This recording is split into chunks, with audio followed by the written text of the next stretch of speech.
Biafra land. Thank you so much and continue coming because you've taken a very good contract. And before you come in this time, remember to sign your wills and leave them with the remnant of your family. That is, if you still have one, because it's only a fool that will embark on a journey of fighting a volunteer army. I salute the tenacity of the Biafran people back home who have been facing and feeling the brunt of one Nigeria for years now, and their stand, which they have taken at this very time, to make the whole world understand that we are fully ready for the freedom of the Biafran people. Your strength is the strength of Mazi Nnamdi Kanu, our supreme leader. Your strength is the strength of our prime minister.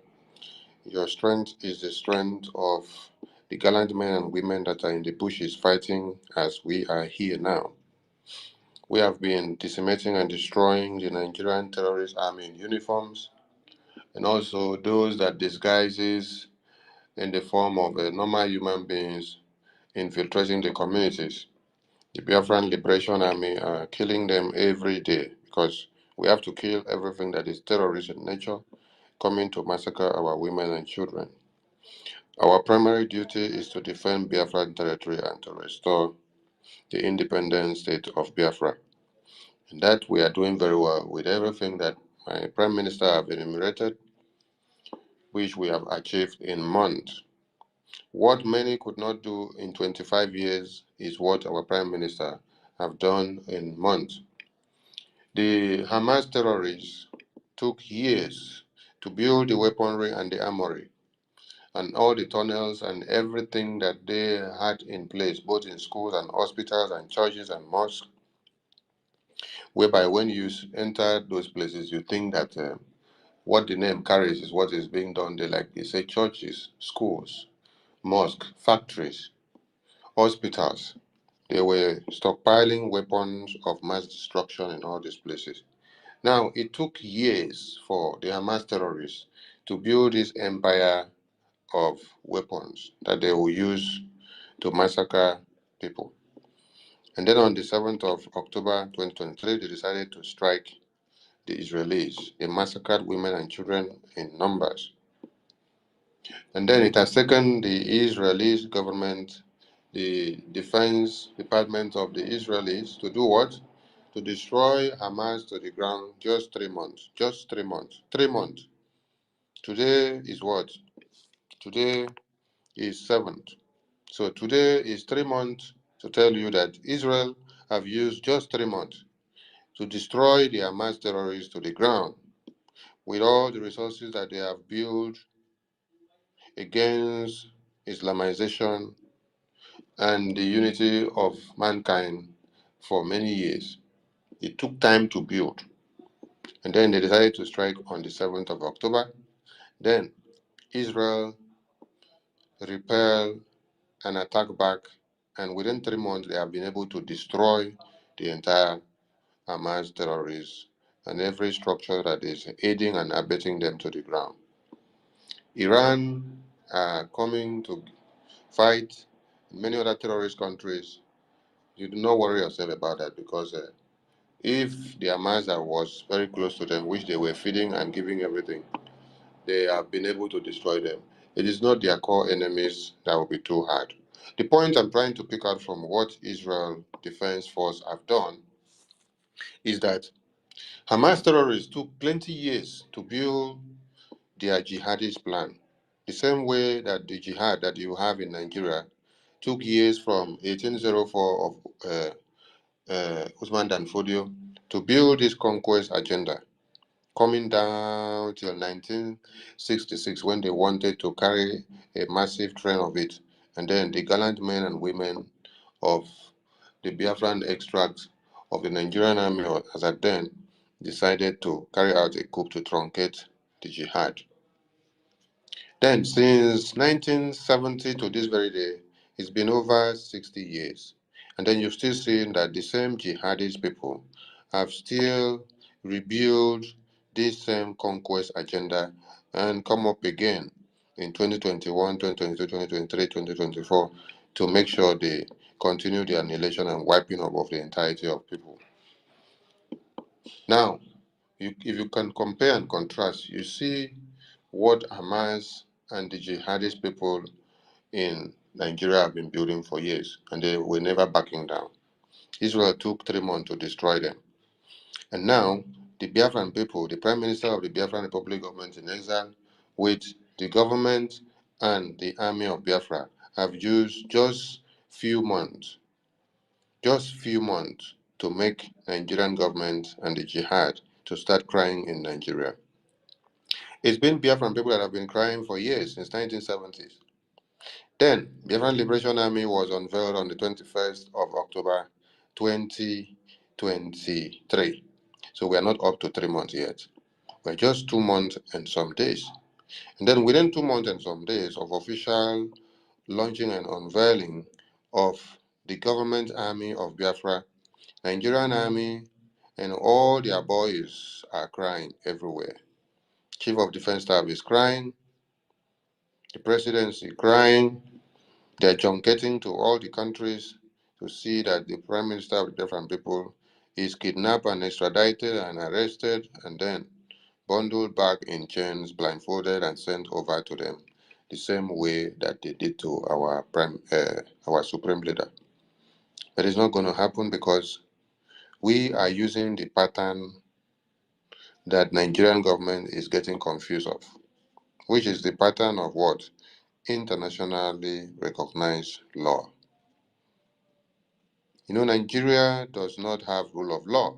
So because of that rule of law that they do not have, they believe that wherever they go, they will implement the nonsense banana republic law that they have in Nigeria, and it will work out in every way for them. That's why when you're even asking them of what international law says about a government in exile, they will not understand. They will not even listen to you. They want you to go and kidnap the person and bring the person to them. They don't want to hear anything about law. They want to tell you, nyamiri, nyamiri. They don't want to hear anything because all what they understand is kill, destroy, maim, and take over. So the Prime Minister of the Biafran Republic government in exile, as in like manner with what the Israelis Defense Force have done to their mass terrorists in just a couple of 3 months, the PM of the Biafran people have used months as well to destroy the Nigerian army and their terrorists coming to kill our women and children in Biafra land, thereby making them to cry and weep and lament every day. As we speak, the gallant men and women in the bushes are on duty, and we salute their courage and tenacity. We thank the people that are making sure they donate their dimes every day. Every $1 that you donate is very important and it is very useful. Without money, we cannot achieve anything. And without money, the terrorists would have had a safe haven in Biafra land. But with money that you have provided, we are able to expunge them and destroy them every day. So we appreciate all Biafrans and lovers of freedom and anyone that is always donating and visiting our website at his or our own leisure time to make sure the Biafran Republic government in exile have enough funds available to fund what we are doing. It is a just cause, and I want you to be very proud and happy to be amongst the men and women that are making it happen in your own time. History will speak of you, and do not play and do anyhow with your receipt, please. Keep your receipt of payment because you will need it someday. I also want to say a big thank you to some people that are doing marvelous job, which we don't see them physically, but they are there behind the scene doing wonderful things. Our Prime Minister is not sleeping. He is always on the war room watching to get situation reports and to know the next steps to take. So, worry less of him, but only put him in your prayers. Mazi Nnamdi Kanu will be released when we give one Nigeria the way they deserve it. And Nnamdi Kano's kidnap is what has made Biafra to come very fast. So pray for Nnamdi Kano, but do not worry too much about the day it will come out. The day it will come out, you will be surprised. Biafran Republic government in exile will use every tool needed to make sure Biafrans are liberated, and we are doing it every day. Remember, in anticipation, the Declaration Convention of the Independent States of Biafra, United States of Biafra in Helsinki in October. Plan ahead, and prepare yourself. Start paying up your money and start saving money that will take you there so that you will not be left out. We need massive crowd so that the whole world will understand what we are doing. They have understood in different ways, and now they are going to understand in a different form as well. I appreciate the media team who are making sure the messages are going round and round and round. One Nigeria and the entirety of the world are getting the message. Do not say they are not getting your message. No, they are getting the message. You are doing marvelously well. The message is penetrating.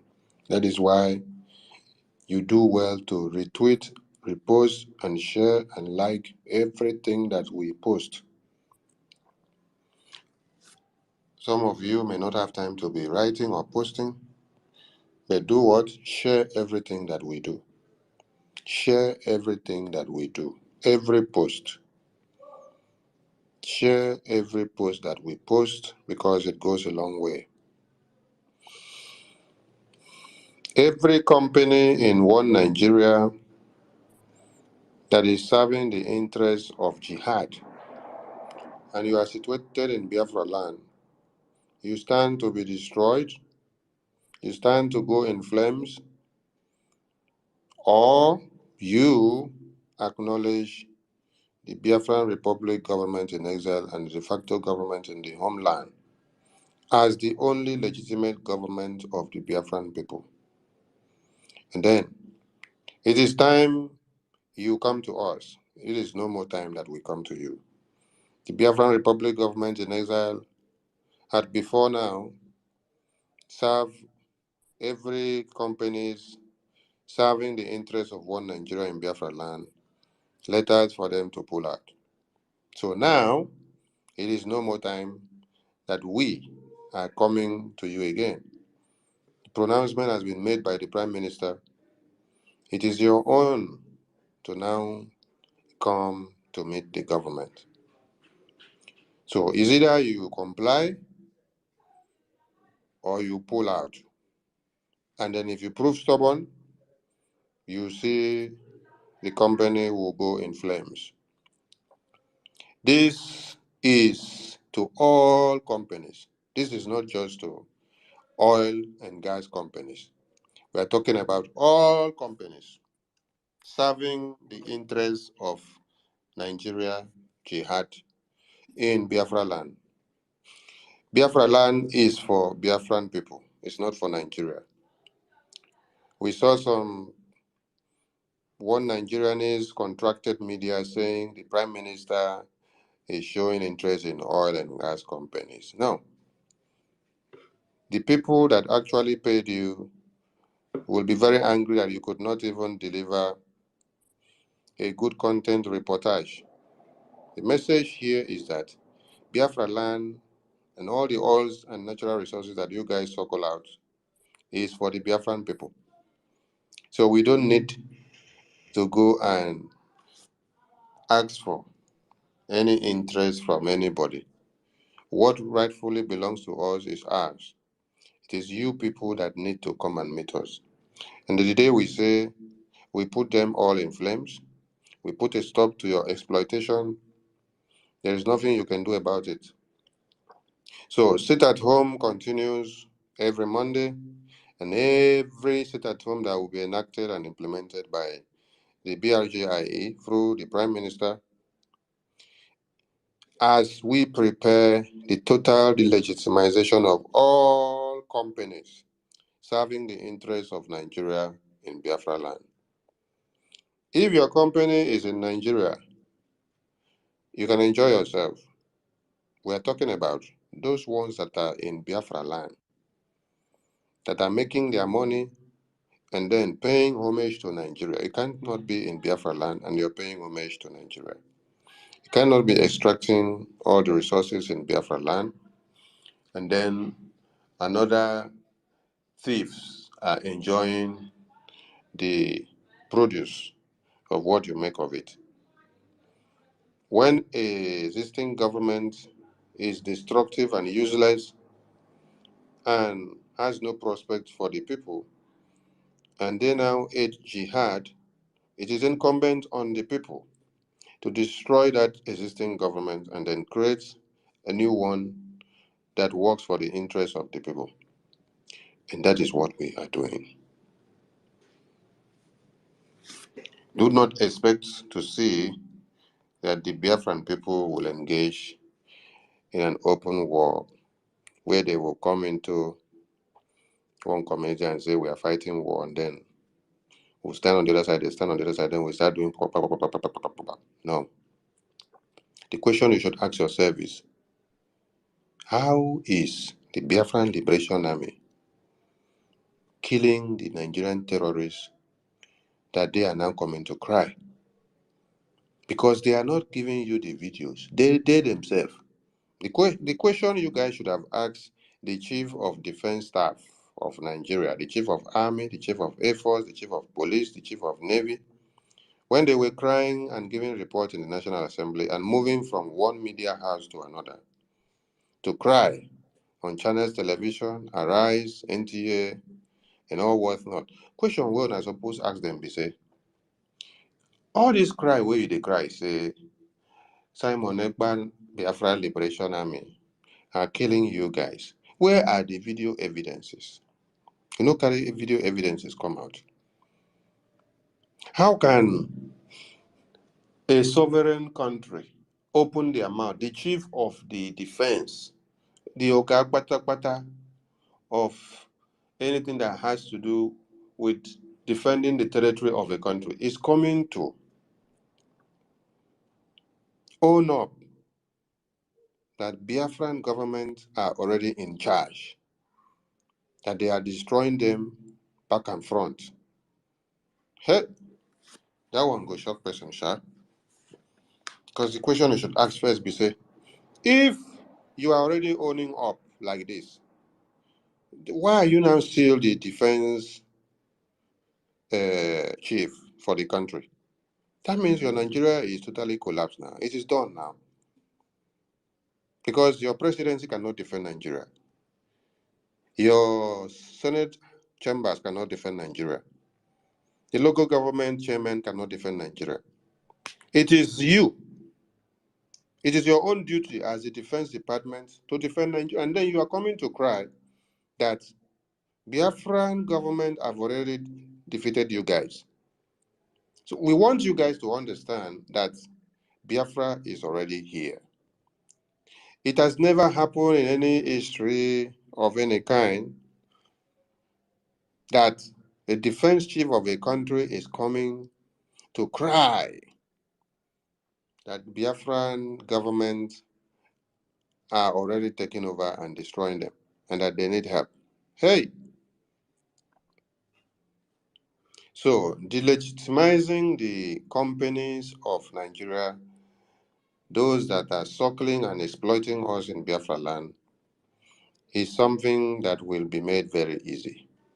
It will be made easy when all of you give us all the resources, give us the enabling environment, and you continue to do what you know how to do best. For us to achieve this easily, we need more funds, we need more guns and bullets, we need more ammunition, we need more weapons to destroy the enemies of Biafra and to expunge any presence of Nigeria in Biafra land, for you to be void of any danger and attack. We need more weapons. You had a peaceful December in Biafra land. Biafrans are now the ones laughing in Decembers. Biafrans are not the ones crying in Decembers again. You guys should go and revisit a AMFUMASSACRE and tell us when it happened so that you will understand. Also, go and listen to Father Mbaka when he confessed that it has been massacre upon massacre in the farmlands during the end of the year. But the gallant men and women of this Biafran Liberation Army have done the needful, and now people can hit their chest and say the importance of the Biafran government, the importance of the Prime Minister Simon Ekpa, the Commander-in-Chief of the Armed Forces, is speaking out for them. It is paying off. So all the money that you're contributing is paying off. You give little, but with the little that you've given, we use to make exploit. And you see the result coming out. I tell you that the money that you have given to this government to secure Biafra land and to raise an army since we started is too small to be compared to the money that was pumped in when our leader was here working with the criminals that surrounded him. They mismanage all this money. MNK will sign checks, release money for a series of things, but they will mismanage it all. We've not seen such amount of money coming in yet. But we can tell you that the little that you've given to this government, they've been able to make exploits. So I'm challenging you, if you gave us one coin and then we are able to multiply it to become 100, challenge us with 100 and see how we will turn it into millions. Because the Prime Minister has the capability, the capacity, and the agility to do it all. We don't want you to be in the battlefield. We already have men and women that are in the battlefield.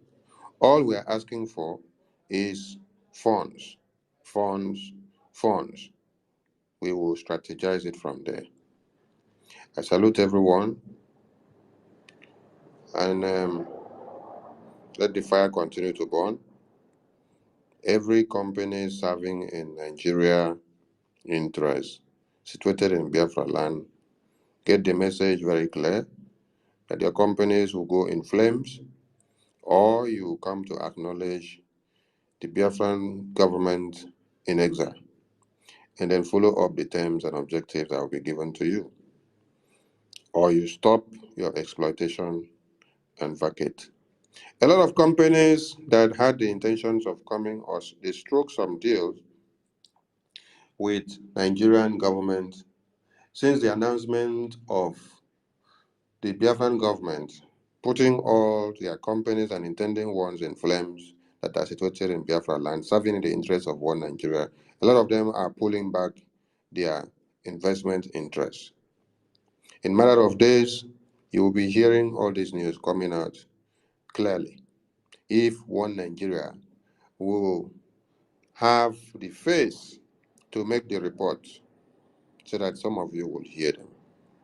We want you to understand that everything we do on this Twitter spaces and all the official handles and pages and accounts of all the ministers of the Biafran Republic government in exile and all the accounts starting from the Prime Minister to an individual who is even situated in Biafra land that has a Twitter account, who posts and write anything that has to do with Biafra. I tell you that the entire world, the leaders, are taking note and they are listening to it. So that is why you must continue in everything that you do. You must continue to hit the fire. You may think that what you're doing is not speaking volume, but it is speaking volume, and others may not understand. So keep the fire burning and continue to do more. I salute all Biafrans, and Let us have a discussion. Here, I give the co-host to Biafran Warrior Queen. I give the co-host to Mazi Ife. So let's hang out here for some minutes. I salute you all. Biafran Warrior Queen, Mazi Ife, Efco, Biafra John, Mwakirikwe Darlington, Biafran Queen, Mazi Emeka, Mazi Christopher, Obi Chicago, Casey, Think, Jack Obi, Charming, Ngozi, Ben, Emmanuel Everest, Ebere Tochi, Eddie, Chinemerem, Chinedu, and so on and so forth. I salute you all and welcome to this very space. My co-host, please take over from here.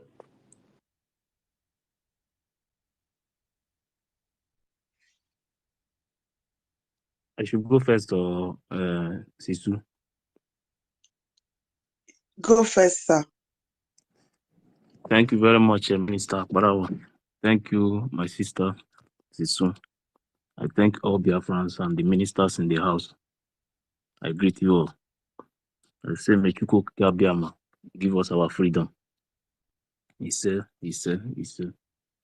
Yeah, this have been one of my dreams because these people are only in our land drilling oils, moving everything out of our place. Why they are not paying anything? Now that we have our own government, they have to give us the money. They have to pay to the Biafran government. The only government we have now is Biafran government. We have nothing to do with the zoo. They cannot be in Biafra land and be moving and be paying tax to another government who is not recognized in Biafra land. The only government that is recognized in Biafra land is a Biafran government. And we have to be in charge of everything. Anything they are doing in Biafra land, their report must go to Biafran government. Biafra is our own. It's our government. We have nothing else to do with Nigeria again. We are no longer having anything to do with Nigeria. The respect must go to the Biafran government. If they don't want it that way, they should close for now. And for the oil companies and those ones who are, even some of them are foreigners, they cannot be coming to our own land, take our oil and leave the land and even pay. Even some of them are even taking the oil without paying anything. They still, why our people are there suffering? They don't care about our people. Even the water, some of the places you cannot get access to it again. They have destroyed it. They are not paying anything. The government that is there, they don't care if we exist or not. The time has come. Now we have our own government. Our government will be in charge of everything. If they say that they cannot obey the government of Biafra, the best thing for them to do is to leave the land. We can no longer take it again. We have suffered enough. Our people have suffered in the hands of these companies. If you go to some of the places that these companies, where they operate, you cannot even eat again. They have destroyed everything. All they are after is to pick money and go. So we cannot continue that way. Now that we have our own government, our government will take care of everything. Our government will be in charge, monitor whatever that is going on to make sure that our place is okay. That is the kind of government we want. The government that cares for their people, not the government that don't care about anybody. They don't know if you exist or not. What they are after is between them, those group of demonic politicians with their own government from the federal side. They join together, eat whatever they have, shift the ones they want to shift. They move it out of the country. They are after them and their children. Why the indigenous people are there suffering? We have our own government now. Our government will care for our people. Our government will take care of our people. Our government will fight for our people. The government of Biafra will do everything possible to secure the Biafran people. So that is why it's very, very important that all Biafrans, every territory that make up Biafran, respect the Biafran government, support the Biafran government, share whatever the PM is posting, what the ministers, even Biafrans as individuals, whatever you see that anybody is posting, support, post it, retweet, so that our message will go very far. We must protect and make sure that our own government, that we do everything possible to make sure that our own government, that the message they are sending is going very far. It's our work. That is what we have to do. We have to do it because the place we are living now, the way we are now, is not a country. We are in dungeon. Nigeria is a death trap. Nigeria is not made for any of us. A country where you will leave your house, only when you enter your house you know that you are alive or not. A country you will just say, let me drive from so place to so place, you will never come back again. The next thing is, the only call you will receive that the person is dead. That is not the kind of country we want. We want to build a better country. A country where you can travel within from city to city without being afraid of death. And Biafra government is going to provide all these things. So now, the sit at home must continue. Respect the order that is coming from the Biafran government. Don't joke with it. We don't want anything to happen to our people. We don't want the terrorist government, the terrorists in uniform, to kill our people again. Whenever the government said sit at home, sit at home. It's better you are in your house than you will come outside and the terrorist uniform will kill you. Respect our government. It's our own, and we must respect the government. Thank you very much.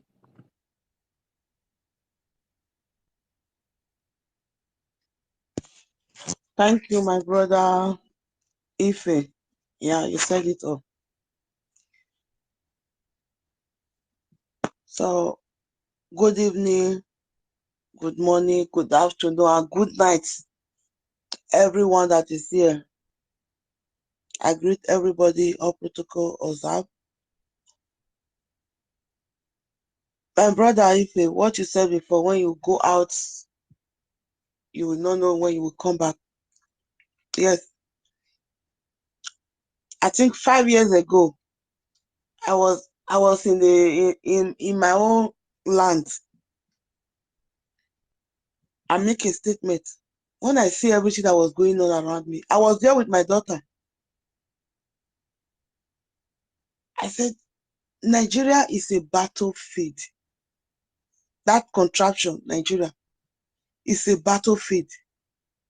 It's just like when you are sending in a country, when you are sending your army to go and fight a war. So it's 50-50. When you are going out, you don't know if you will come back, because it's a battlefield. Each day you go out,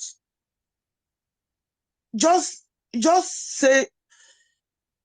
take it like God. Even if I don't come back, greet your children. If you have children, greet them well, embrace them as if it's the last time you are going to see them. That is what Nigeria represents. Just imagine, though we know that this will happen, it's only the foolish one that doesn't know.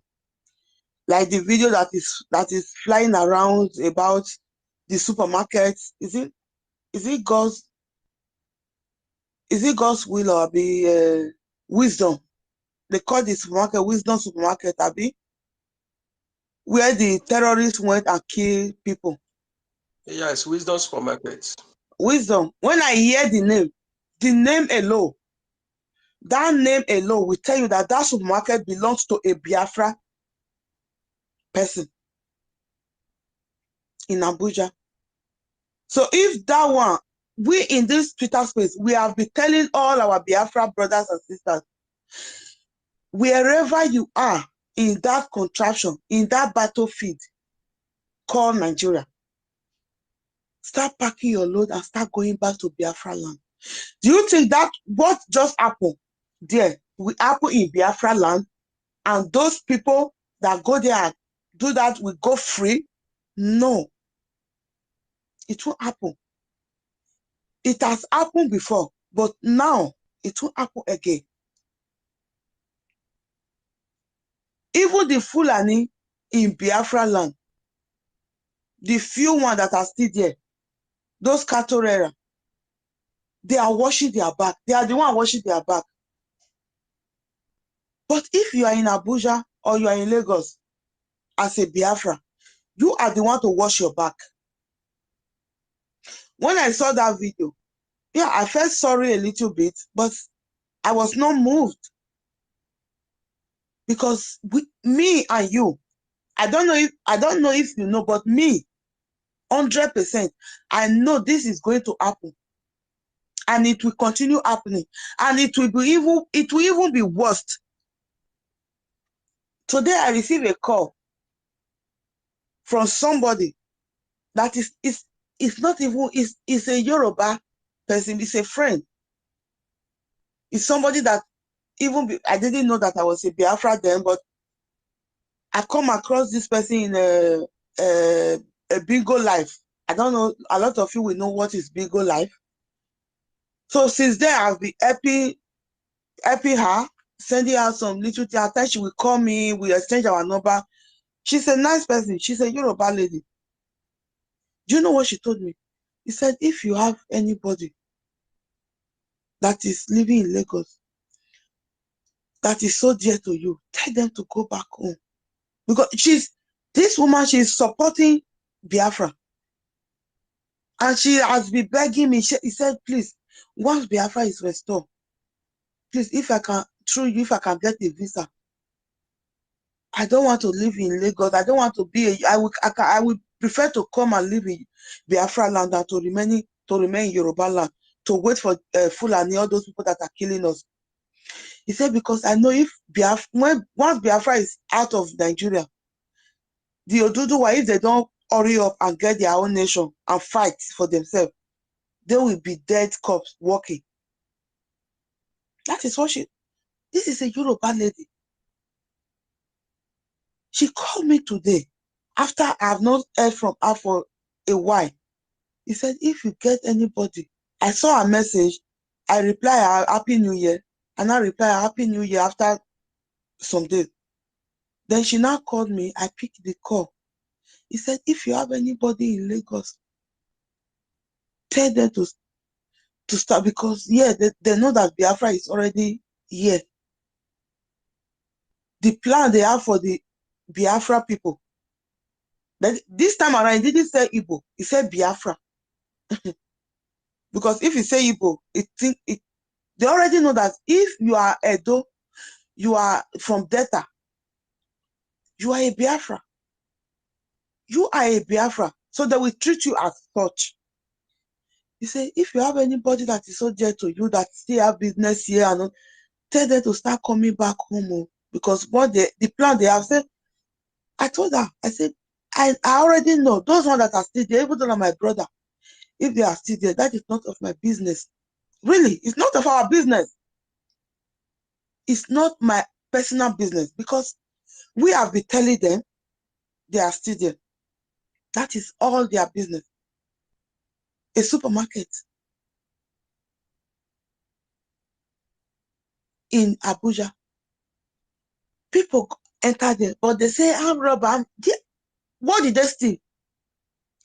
That was the second part of it. The first video I saw about that supermarket, they said they didn't take anything. They just entered there and start killing people. There was a bank manager with a collar. Maybe the bank is so close to that supermarket. He was on his break. He went there to buy. Maybe he wanted to take, not maybe, something for break time, as for lunch. He met his death there.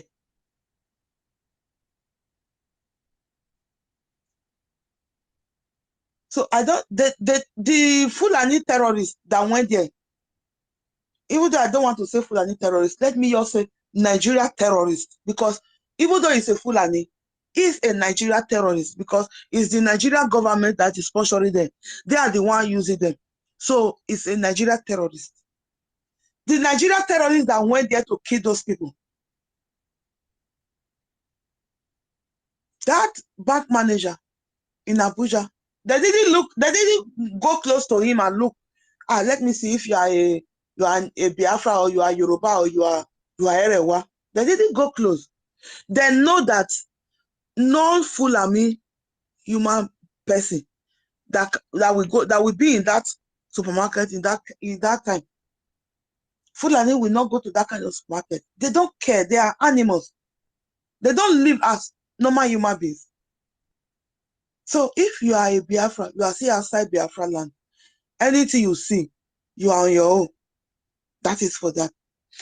For the delegitimize all companies serving Nigeria. Yes. The wise companies serving Nigeria, they have left long ago. They have started leaving, taking away their company out of Nigeria because they are wise. But the only ones you will still see them, just be rest assured, those companies, they are one Nigeria. They are the one sponsoring Nigeria. They are the one giving money to Nigeria to buy weapons, because they want to. If you just go out there and research the companies that are still there, you will see that they belong to the Britain or the Chinese company. And some other, they are Britain, like Shell or any other company. They are all Britain or Chinese. Like a video I just watched, with trailers, tons of trailers taking mineral resources out of Biafra land, belongs to Chinese.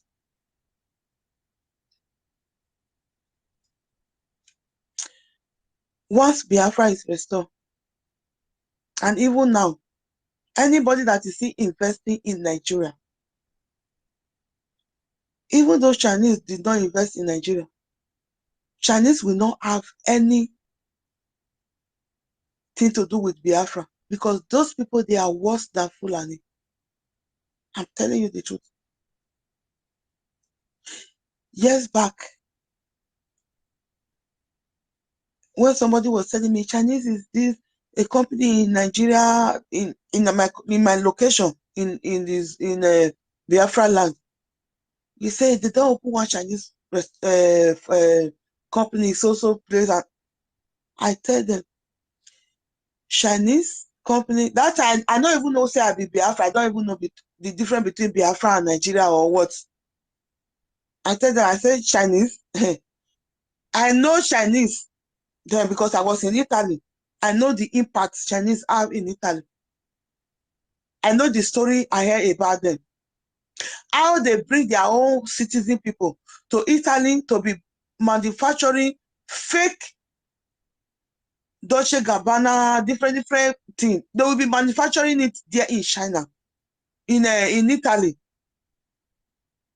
How they used to bust their supermarket, and look in the garage of the supermarket, there is thousands of people living underground there, sewing cloth, doing different kind of manufacturing in Italy. Those are Chinese citizens that they bring to come and work there as slaves. They are there.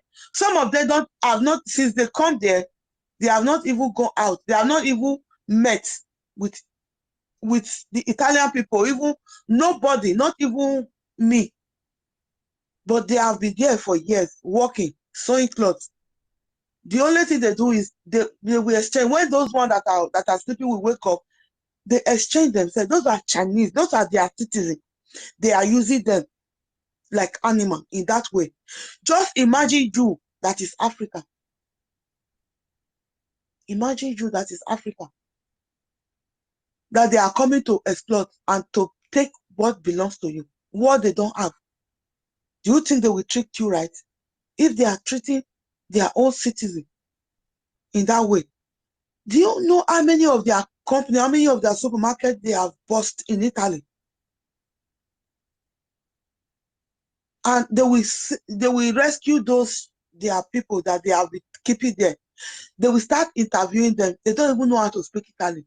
Some of them, they will not send somebody to come and interview them, like to interpret. A Chinese person, like a citizen of Italy that is already is a Chinese citizen, but he have a Italian citizenship. So they will not be interpreting. A lot of them will say they have been in that underground for a year. Some will say 2 years. Some will say 3 years. That he have not come out of that place. A garage, a very big garage.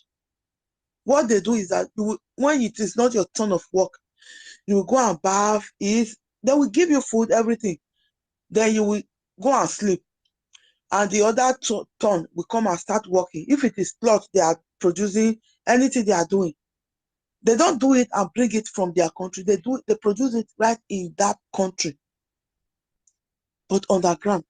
And the people that are doing it, they are the people that they bring but by themselves, illegally. So if they can do that to their own citizens, Chinese they are like Fulani, if you don't know. So once Biafra is restored, those Chinese, they will be nowhere to be found in our country. If they want to come there, they will come and work, but they will not be legitimate. They will not have any company on their own. No, because those people, they are evil. They are evil. They are like the Fulani. They are not different from the Fulani. Chinese. I know they suffer, they fight their war and all that, but they are not different from the Fulani. They are wicked. They are wicked.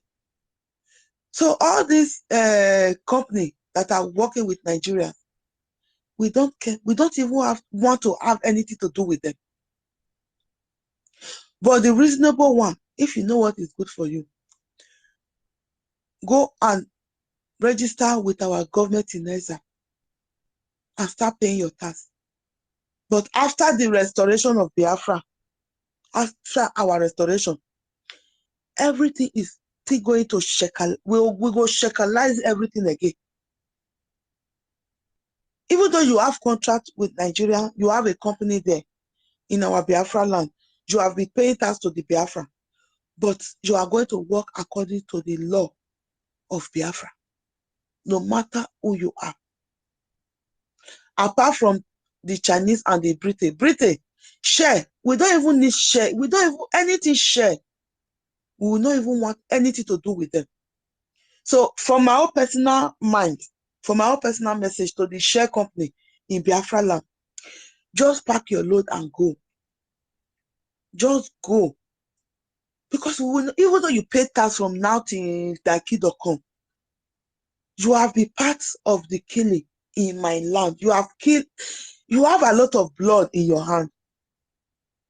You have sponsored because you don't want that your company, that amalgamation you have with the Fulani. You created Nigeria as a company and hand over it to Fulani. And you have supported them with that your money to kill Biafra.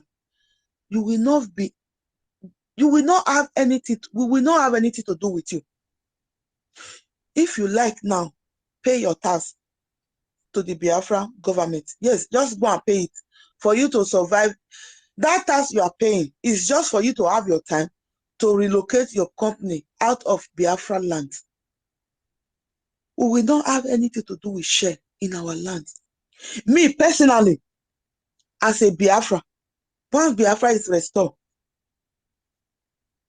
anything share in my land, I will not step my foot in that place. Because I don't even hear that name again for my ear. Except they'll go change their name to another thing. But say share, because we know what share have done to us. They represent Britain.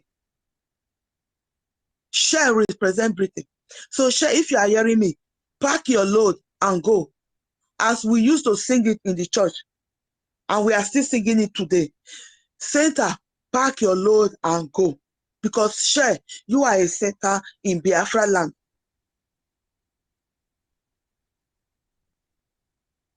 Because you have served Nigeria with our blood, with the blood of our brothers and sisters, our youth, our children. You have served Nigeria with our blood. We don't need you. Just go out of our land. If you like, go and change your name and come back.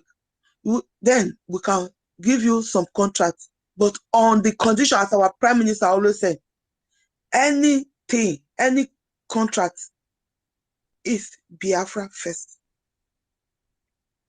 That is it. So my brothers and sisters, I'm sorry that I take a lot of time to give my submission and others, but now I see be for my mind though. So we don't need share for our land. Share, pack your load and go. And let the children of God, the children of the true living God, of Chukwu Okike, of the God of Biafra, because the God I serve the God of Biafra. Because the God of Biafra is the same God of Israel. The God of Biafra is the same God of Jacob, of Abraham. So I am the daughter of the God of Biafra. The God that sent Simon Ekpa to come and save me from slavery. The same God that sent Jesus to come and deliver every one of us from our spiritual sin. That is how he sent Mazi Nnamdi Kanu, our able leader, to come and deliver us from our spiritual bondage. And he sent our honorable Prime Minister, His Excellency, Ekpa Simon Njoku, to come and deliver me physically from the hand of these evil people in the zoo. So I'm so grateful to them. That God of Biafra will always be with us, and he will give us all we have been praying for. And he has already given it to us. It's left to us to go and take it and fight for it. You will not expect God to fight your spiritual battle, and you will also wait for him to come and fight your physical battle. It doesn't work that way. So I know that the God Almighty, the God of Biafra, have fought my spiritual battle, and he's still fighting my spiritual battle. And he have given me that authority to fight my physical battle. And that physical battle, we are fighting it now. So you that is still praying for miracle to happen to you, just forget and come and join the struggle, because God have won that battle for you spiritually. You are the one to fight the physical battle and be victorious. Because once they said God revealed to redeem. If you dream and you did not go out there and work towards that your dream, you will remain poor and die poor for the rest of your life. That is how it is. So since God have already won the spiritual battle through our able leader, Prophet Nnamdi Kanu, so what is remaining is the physical battle. So just join your hand together, stand up, throw away the fear in your eye, and start fighting the physical battle with our Prime Minister, and contribute to whatever we are doing to fight for your physical battle. And take up your weapon when it comes to that. Because when it comes to the time of taking weapon, me, I'm ready to take any weapon to fight. But I bet you, before their gun will touch me, maybe 1,000 or minimum 100, 500, may I say 500, minimum. Fulani terrorists Nigeria terrorists, not only Fulani, Nigeria terrorists, will be out of my way before I go join Ojukwu. That is just it. So we are all ready to go. Sit at home. Tomorrow is Monday, not tomorrow, today, because we're already after 12. Sit down for house and watch how Nigeria terrorists will go down for our freedom to be restored. Thank you very much. God bless you. So with this, my submission, I want to call on my brother, Mazi Onyekashuku, the Aguna Sheba one. No. No, No. I'm not Aguna Sheba. Uncle the number. Oko the number. Our Prime Minister is the Aguna Sheba. The Oko the number. No man, you know, I always forget. Thank you. One of BIAFRALANDS.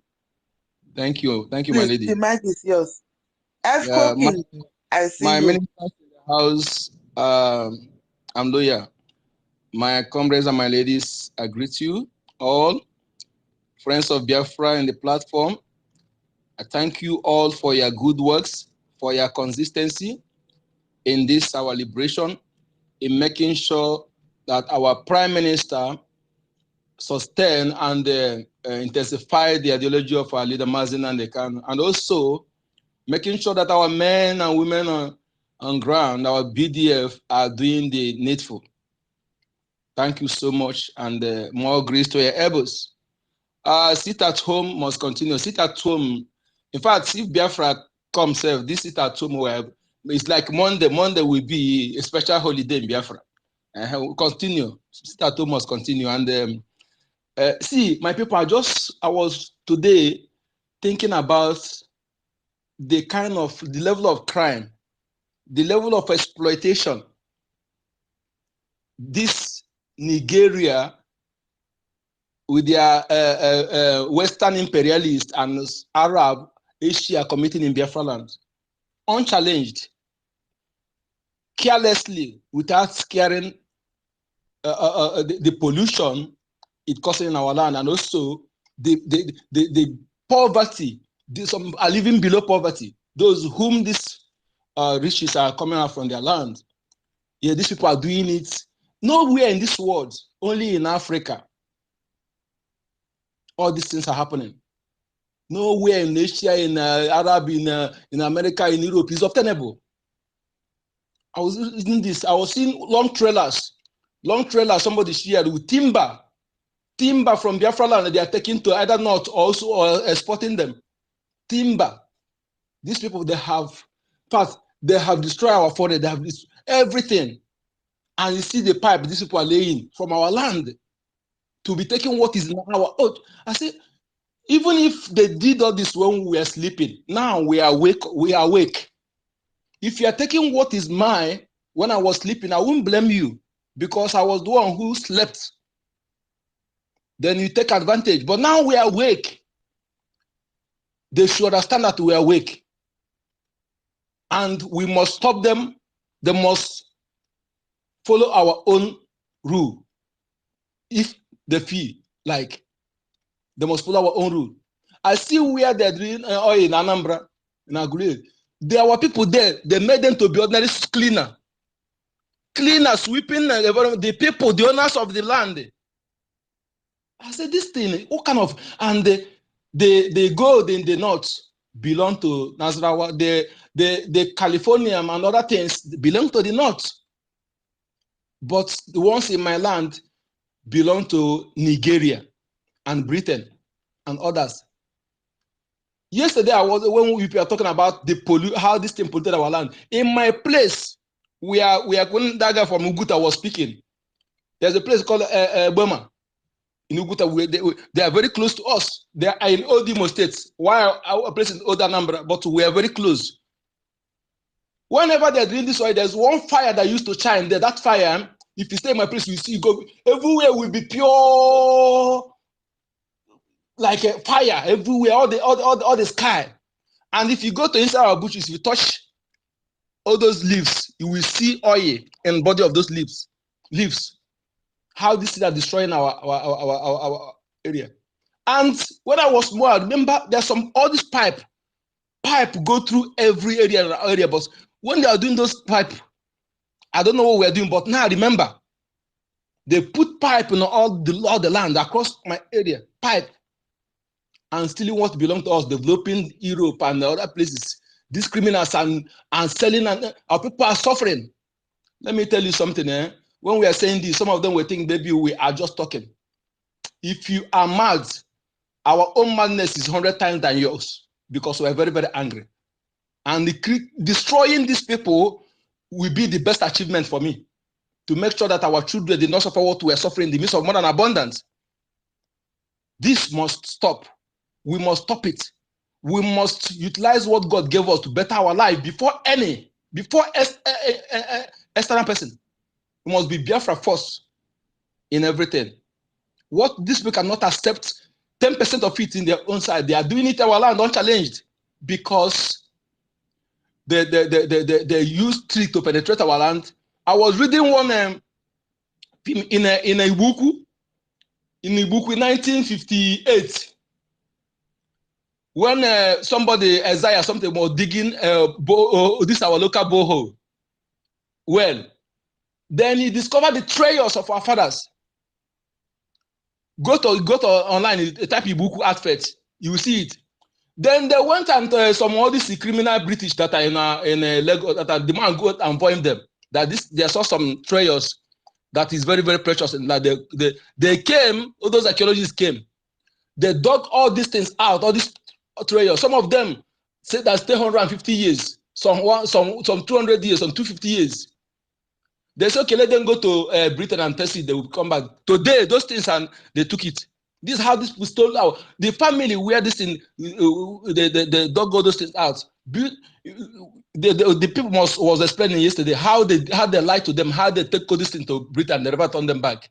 This is how they stole all our artifacts. Everything. What is not obtainable in their land. We must stop this. Our generation, the task rested on our children is to do this. That is the task, not to build mansion and write fleet of. If we achieve this, we have achieved the best thing, the best investment, the best achievement, legacy for our children and unborn generation. And we achieve the best. This is what we are here to do. We must stop these people. Otherwise, the situation of our children unborn will be worse compared to what we are going through now. And again, when I was seeing, I promise I share what Soludo, the educated slave, called Soludo, said, you know, that gives me joy. You know why it gives me joy?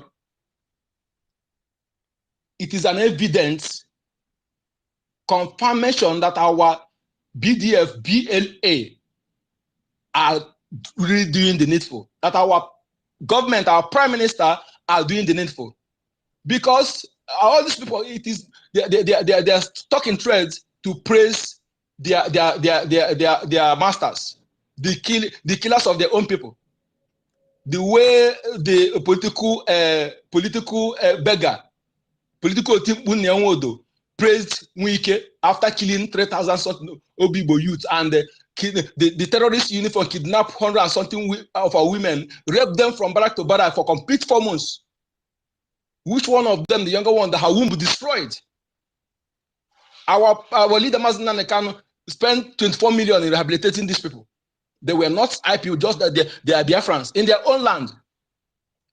As if that was not enough, the successor of Tifu Nyanwodo, Utimbu, political beggar, his successor, late George Obiozo, gave this criminal terrorist uniform awards. So I'm not surprised. That is what they are doing. So this Soludo own, if you every intelligent Biafra must know that who are the criminals in our land? The criminals is confirmed that Nigeria terrorists in uniform, they are the criminal. They abet any crime in our land. Virtually all the crimes, kidnapping, killing, organ harvesting, killing of innocent people, extortion, everything. There's no crime in Biafra land that's being committed without the knowledge of all these criminals. Either they are the one involved, or they are directly involved or indirectly involved. So that saying that criminals are already criminals is evident that our BDF are dismantling and they killing all the pythons. Our lands are safe now, the safest. So I say kudos to our prime minister, our government, our BDF, BLA, BRF, Navy, and Air Force. All these men and women, the angels, they are doing the needful. And kudos to all you who are donating financially to make sure that they get all they needed to do the work. It's evident the work we are doing, we are really progressing. And I am not, I'm very optimistic. This time the Britain will be fully assured. So keep supporting our prime minister, keep supporting the government.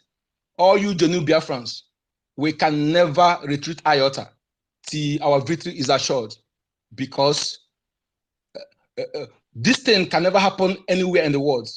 And we must rise up and do so. What we're doing now is the best thing every human being who love their people will do. I can't find myself again going against what we're doing or going after more material things to the detriment of our freedom. So anybody who is doing that, either the person is not a Biafran, or those who hide under Biafran nomenclatures to deceive themselves. Because every true blood sons and daughters of the soil must know that what we're doing is the best thing to do. Yes, we are seeing people dying, our people, both in abroad. They are dying for nothing. So it is better you die for something. So for those who are afraid of death, it's better I die for something than dying for nothing. Because even those who come to kill me, they are not. They also have red blood. Yes. So do not be afraid of any. You are fighting what belongs to you, and the God of the universe, God of creation, gods of our lands, our ancestors, all the fallen heroes, they are with us, because we are fighting a just cause. Thank you so much, Biafrans. It is almost 6 a.m. here. I want to take a little sleep. Thank you for having me. Thank you so much. Thank you, my brother. Oku Dinamba. Don't worry. All of us will go see ourselves after the restoration of Biafra. Thank you. I want you to play one voice. I want me with laugh small, please. Just listening to this voice. This is Nigeria. Oh, this is not us. Just listening. We may be hungry, but we can manage our hunger. We may be hungry, but we can manage our hunger. So please, if you know who is that one that is speaking, just pick your mic and come and tell me who be that and what you think about that. I'm sorry for laughing, but because Nigeria is a joke. We all know that Nigeria is a joke. You can't do that, nothing than laugh when you see something that is happening in Nigeria. So my brother, Oku the number, before you go, that voice what you just hear, who be that? You see. Nothing you see in Nigeria today that will surprise me. I've not seen all, but I've seen a lot. Why in Nigeria there, and I've seen a lot also outside Nigeria. We're in a place where the senators, those in the National Assembly, their budget, few of them, their budget is more than that of 200 million people. They use 3 billion to build a parking lot after buying car for the senators and the House of Rep. That road is not good. They upgraded their cars, but they cannot build the road. They use under 3 billion, which is 6 billion, to build car park. And chief of staff of Tinubu, his own budget is about how many billion? Almost 15 billion. I don't know. In fact, it's evident those people that are controlling that contraction, they are not from that soil. That is the fact. They are not from they in fact they come to grab. That is that woman humanitarian something humanitarian this thing. You know how many billions they embezzle? Where they did not, the woman who said that Biafrans will not be given palliative, that will have people abroad. So anybody, I'm not surprised with all this nonsense that one thing that it means we're focused on what we're doing in Biafra. Yeah, If but Nigeria will be my brother, so who was that? Who was speaking? you say That audio you just had, who was that person speaking? that was this what is it called, the drug baron now, the Emiloko. Emiloko. Now only Emiloko we go call her because that's his name, not be even his name now. Now identity, still identity from our prime minister have told us. He said Tinubu is not in Nigeria, and we all know that Tinubu is. Even before I heard it, I know that Tinubu is not in Nigeria because. And my lady, please, sorry, when this minister of terrorist minister of defense call Chetma big elephant, do you know what that means? Uh-huh. What it means that Chetma control that system. Tinubu is just there as a figure, as a ceremonial. So we use the name like president to say this. All the things that Chetma is in charge. That is why that man says he's a big elephant. So Tinubu is just there. Bros, please, you are giving him a very good name. That man is a commander. Always call him commander so that they will know who the man is. He's the commander of Boko Haram. This commander, sorry. The commander of Boko Haram. He's fat, oh. He's fat. The founder. Chetima organized the kidnap of Chibok. Chetima killed one Biafran that have police station in the north when he was governor. And the day, if you watch the video, I'm looking for the video, I will bring it one day when I find it. He checked that man wear short neck, I checked that man, and his eye contact was directing to those, the higher killer, those who wanted to kill the man. When you watch the eye contact, you know that yes, he gave the sign, this is the man. 2 days later, the man was assassinated. So, Chetima is an evil man. And I'm telling him, the next time he will put the leg in Biafra land, we will use the leg to play football. And I'm begging our government to ban Obasanjo from entering Biafra land. Obasanjo not supposed to enter Biafra land. It's something like Gowan. So I'm begging our government to look at it again, and also to look into our forest, because these people have this. They're cutting all the wood in all the tree in our forest, placing, they're taking the timber outside, just degrading our soil, everything. Thank you so much. Thank you, my brother. Thank you for that submission. So he said we may be hungry. He said not we. I know what they may be hungry, but they can manage their hunger. He's telling you that if you are hungry in Nigeria, you as a one Nigerianist, so just manage your hunger until death comes to meet you. How can a president of a country make that statement? Please, I want to make an appeal. The reason I mostly play that audio is because I want the full, because me, I know they navigate now. Now only my prime minister Twitter space I they go. I'll see something, I go share, I go laugh on it. If that's the one where I go even cry, I go cry for the air. I'll do everything for there. So please, if you get the full speech of that short clip, please share it for us. We want share it from when before he said we may be hungry and they can manage their hunger. From where he said we and is, the honestly, English. anything that will concern Nigeria presidency, everything and how they are suffering, it not concern me. And what I'm concerned now is for all the sources. It not concern, yeah. It not concern us. Yes. You know, Biafra, Zimbabwe currency is the poorest currency in Africa. But I want Biafra Zimbabwe currency to be better, to be better than Nigeria currency. I want all those sources they used to. But Zimbabwe is alright. It's getting there. They are almost better. That is my concern now. If they destroy, if Nigerians, if you want to, they want to happen to them. As at yesterday, naira one euro was 1,300 something naira. So naira is nothing. It's nothing against to me, to anybody, to any country. So I think Zimbabwe is already better than Nigeria. Nigeria, very soon, you will take Naira and go to Zimbabwe, you will change it, it will be a very big money. No, because you know what? You know why I want the full audio? Because I want to know what he speak, what he talk before he read that statement. You know, it's really like, just imagine the country I am now, Germany. Let me say Agbado when they The become. No, where is that Agbado? Come, that man is a useless comedian. I'm telling you. no, yeah, that is to tell you that Nigeria is a comedy. Nigeria is a joke. Nigeria is just a laughing stock, something to laugh over, and you know, that is to tell you that there is no Nigeria.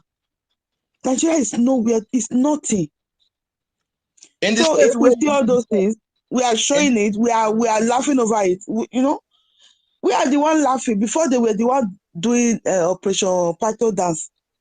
Now that we declare Operation Python must die.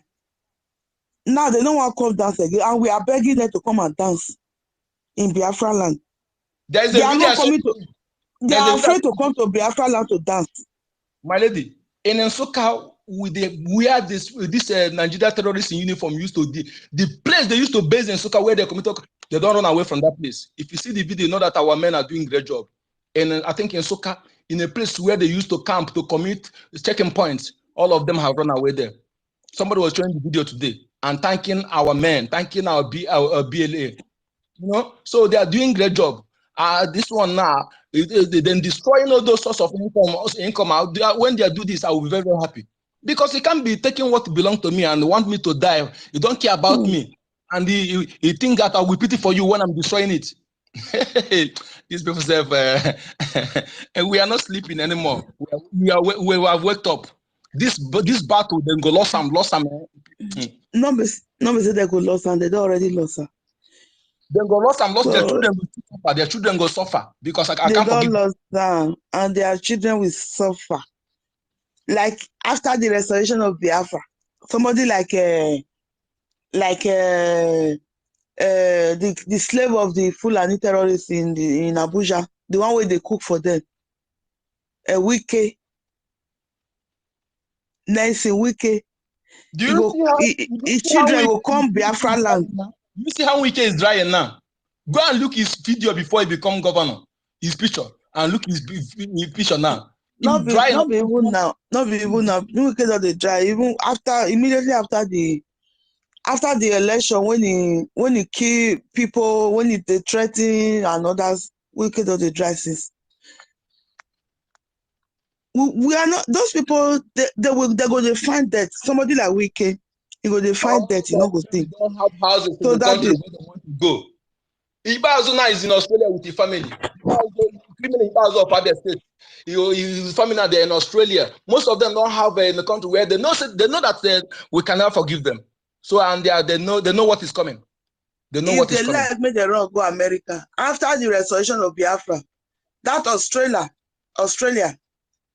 they go pursue them and they will not have anywhere to go. So if Australia want to have maybe they need a contract from Biafra.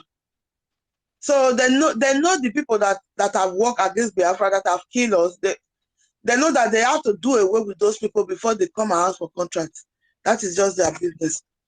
So thank you very much, my brother. I'll put the number. And in this, after this, I want to call on Nwakigwe, my brother.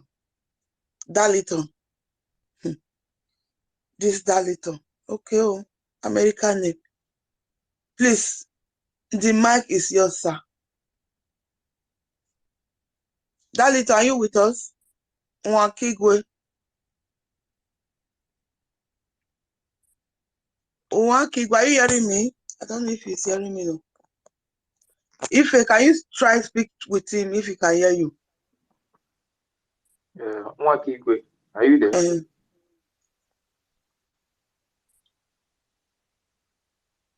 I don't think he's there. Nwakigwe, Valentin, are you there? I don't think he's hearing us. I don't think he's close to his mic. Okay, my brother, if you have any other thing to tell us, just take the mic. Please, just come up here and give us your remark. Just speak to us. Just tell us what you think about these zoological terrorists and the way they are managing their hunger and the way they are killing, they are buying our people in Abuja, in the supermarket that they know that it belongs to Biafra person. So that supermarket, if he's still there, if that person ever hire trailer, they pack all these goods, go to Biafra land, any part of Biafra land. You can just go to any part of Biafra land and settle there. So if they are still in Abuja, they are still in Lagos, anything they meet there, make them bear them. That is it. So my brothers and sisters, pick up your mic, request for the mic, and come and tell us your thoughts about the delegitimize all companies serving Nigeria. Me, I don't delegitimize all of them. Warrior So, Queen. sir, yes. Warrior Queen. You are. If you watch that, you know one thing. The way I hate their zoo now is too much. If you check that attack in that supermarket, the names of these people that were killed, they have never bring out the names to show anybody, because if you check that name, if it's not Biafran, all of them there, in fact, all of them, if there is anybody that is not Biafran, it will not be more than one person or two. And what you are seeing now is small. The attack that they are going to start very soon, because they are going to do everything that will provoke the Biafran government for the Biafran Liberation Army to come out in the street. Exactly. Excuse me, my brother Ife. Even though the name of people that they killed there, even though their name are not Biafran, just for example, but the owner of the supermarket is Biafra. The person they want to deal with is the owner of the supermarket. They want to tell that person, we don't need you here in Abuja again. That is the message. That is what I get from that message. The person they are targeting is the owner of the supermarket. Just like here in Western world where we live. Just imagine a supermarket. Somebody will just go in there and shoot a lot of people and go. Do you know the first person that will go to prison is the owner of the supermarket? My lady, do you know the lie the Nigerian people are lying? That a CBN worker or staff will trace to supermarkets. You know, you are making sense there. And what you said there, if they come directly to attack Biafrans as a Fulani or as a, that we understand. So they go through armed robbery to where Biafrans are serving to just use that medium to kill them. This is a systematic killing. So we are talking sense. So we just put the staff to supermarket. It's the owner of the supermarket they are targeting, and those Biafrans. When I saw the video the first time, when I just saw it, the very day it happened, it was live. When I saw it, I automatically I know that those people they kill, it was not their target. Their target is the owner. Even though they see the owner, they will not kill the owner.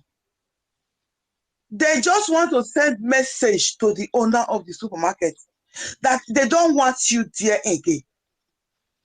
That you are a threat to them in Abuja. They don't want a Biafra person in Abuja. Just pack your load and go. That is the message they are sending. Anyways, I don't care about them. If they're dead, they should defend themselves. If you remain dead till now, you have to defend yourself. That is what our president said. So, but I will just say, but I don't care about them at all. I'm more concerned about Biafra territory, Biafran territory. That is where I'm concerned. And getting this rid of criminals out of our land, that is my concern. So anybody who is outside Biafra land now, defend yourself. If you can't defend yourself, you're on your own. Thank you. You are on your own. You are Ojo on your own, or your state. That is who you are. So, my brother, if you just continue, yes. Sorry for that Yeah. interruption, but that is just the truth. That is the truth. You know, these people, they are doing everything possible to provoke our people. And this, if you remember the threat that BM played the other day, they said they are going to start it this January. So definitely, they have started giving the sign. So you know when these things were happening in Lagos, if you don't know these people very well, these Fulani people, if you have been close to them at least a little bit, you will know that these people are very, very wicked. That is why whenever we are discussing about these people, me personally, the kind of hatred I have for them, because I cannot love somebody that hates me so much. No, my brother, these people, they are not wicked though. Wicked. They are heartless. We are the ones that are wicked. We are wicked. We stubborn. These people, they are not wicked. Wicked is too big. It's too eloquent to describe them. They are heartless. Person wey get heart, na they wicked. Maybe somebody doing something, you go, they stubborn, you know. They are heartless. They are not human. They are not even animal. They are worse than animal. So the way they hate us, me personally, I hate them so much because, and that is why I always say that our people, even if you don't have that heart to hate somebody, you see this freedom of Biafra that we are fighting now, we must put forgiveness aside in this freedom. Anything that has to do with forgiveness, we must put it aside. We don't need it in this freedom. My brother, no verse, so no verse, please, no verse. I used to say this, you are 100% right. If you are Biafra parents and you are not teaching your children how to hate Fulani, you are not doing them a favor, you hate your children. You must be teaching your children that Fulani is their worst enemy. They can never have anything to do with Fulani in life. If you're not teaching them this, you are not a good parent. Thank you, my brother. Continue. Thank you, Mazi. So these people, we must do. See, anything forgiveness. Two things I don't want in this movement. One is forgiveness. Just put it aside. You cannot be forgiving somebody that is coming to kill you and rape your people. Somebody that you have no problem with. You don't even know him or her. The next thing is to enter your community and kill as many as they can. So forgiveness must be out of this freedom. If you are serious, you must move. When we get Biafra, we will start forgiving people. But now that you are fighting, because if we put forgiveness, we can attach forgiveness in this freedom that we are fighting. That means we are not serious.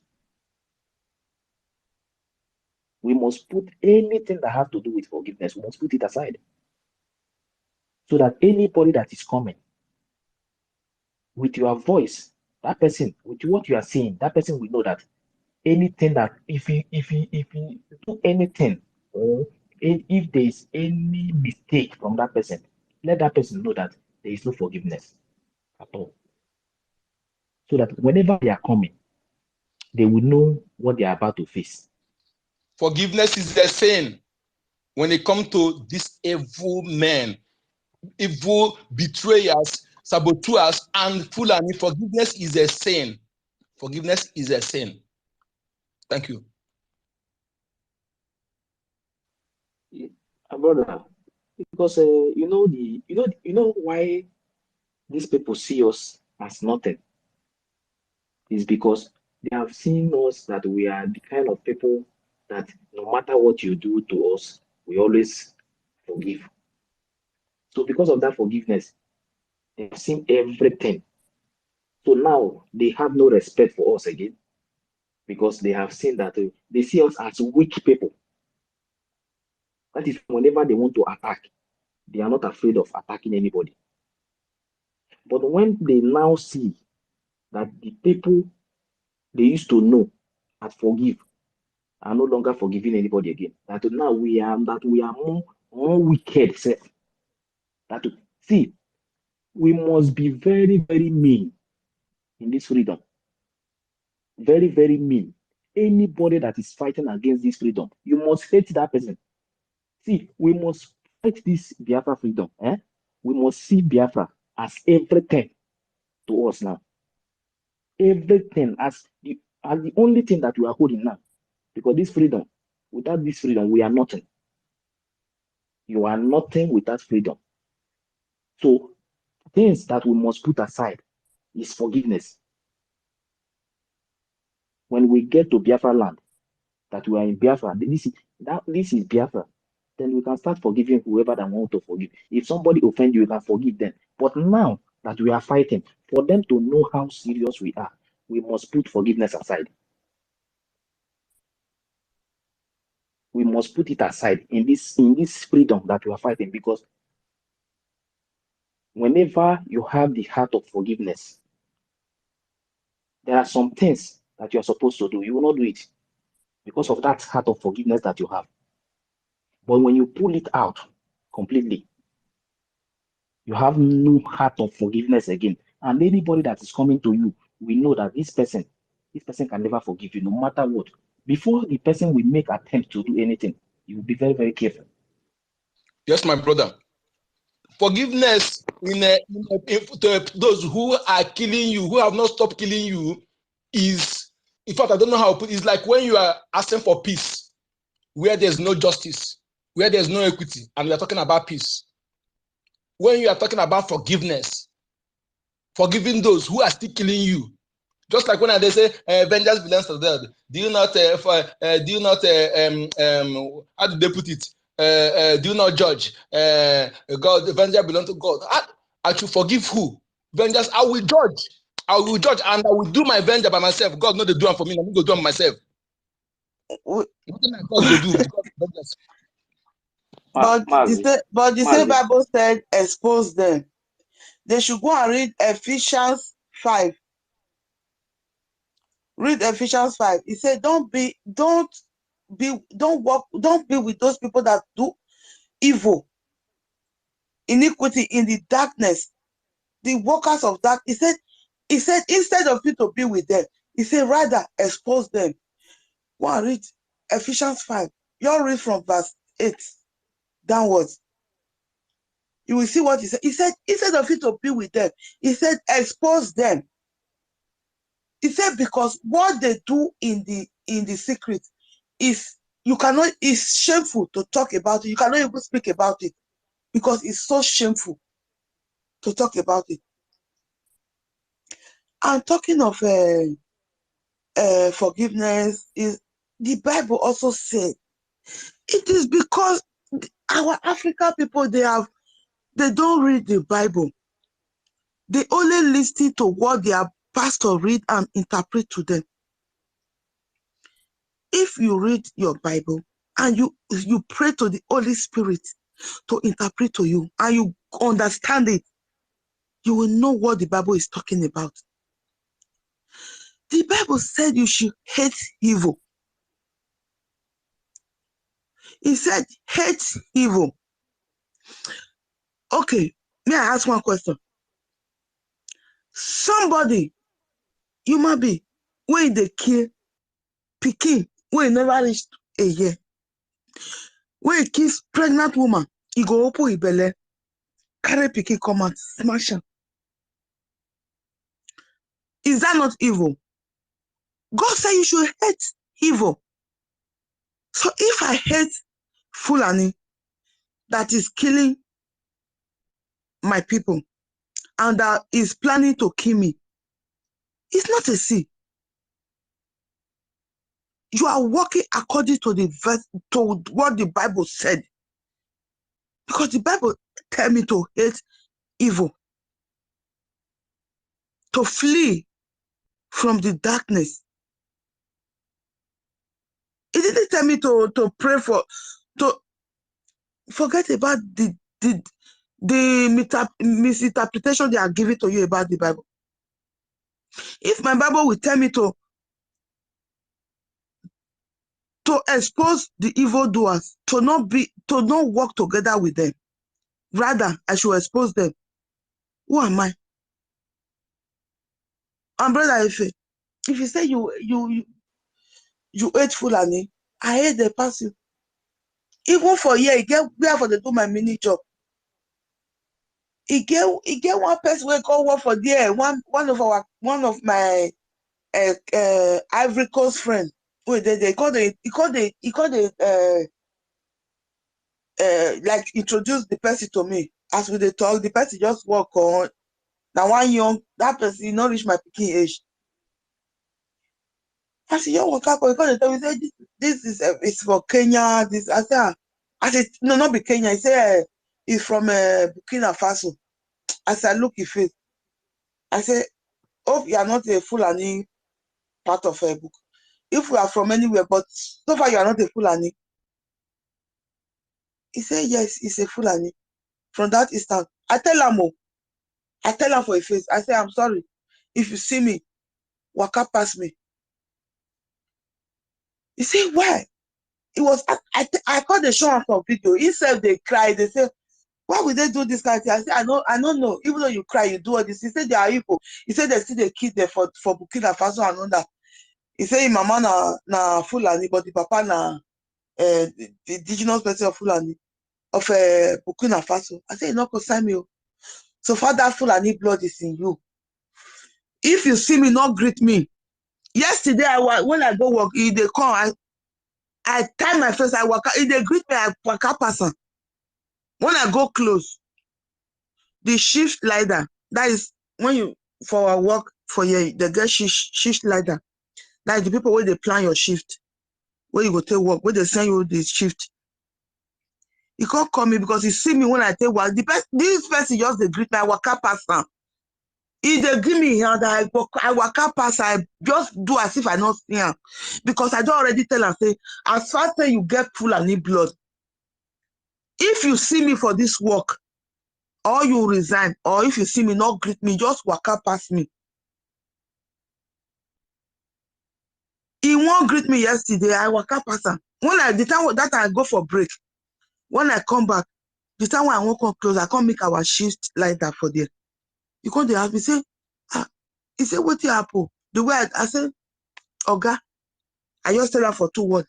I say, Oga, no ask me question. This thing are between life and death. The way these people, they kill my people. I tell her how are they. The way your blood people, they kill my people for my village. This Christmas, the people where they go, our village go kill. So when I tell her, with the small Dutch ones I be speak, he say, no, they understand. I say, you they speak English. Say, yes. I can't tell her for English. You can't understand me. Because they say he's so very sorry. I say, so, if you know what is good for you, that person, more than not plan our shift together. If I day morning, put her for afternoon. If I day afternoon, put her for night. I don't want to see her for my life. If you like, sack me. If you don't want me for this work, sack me. Because now Fulani.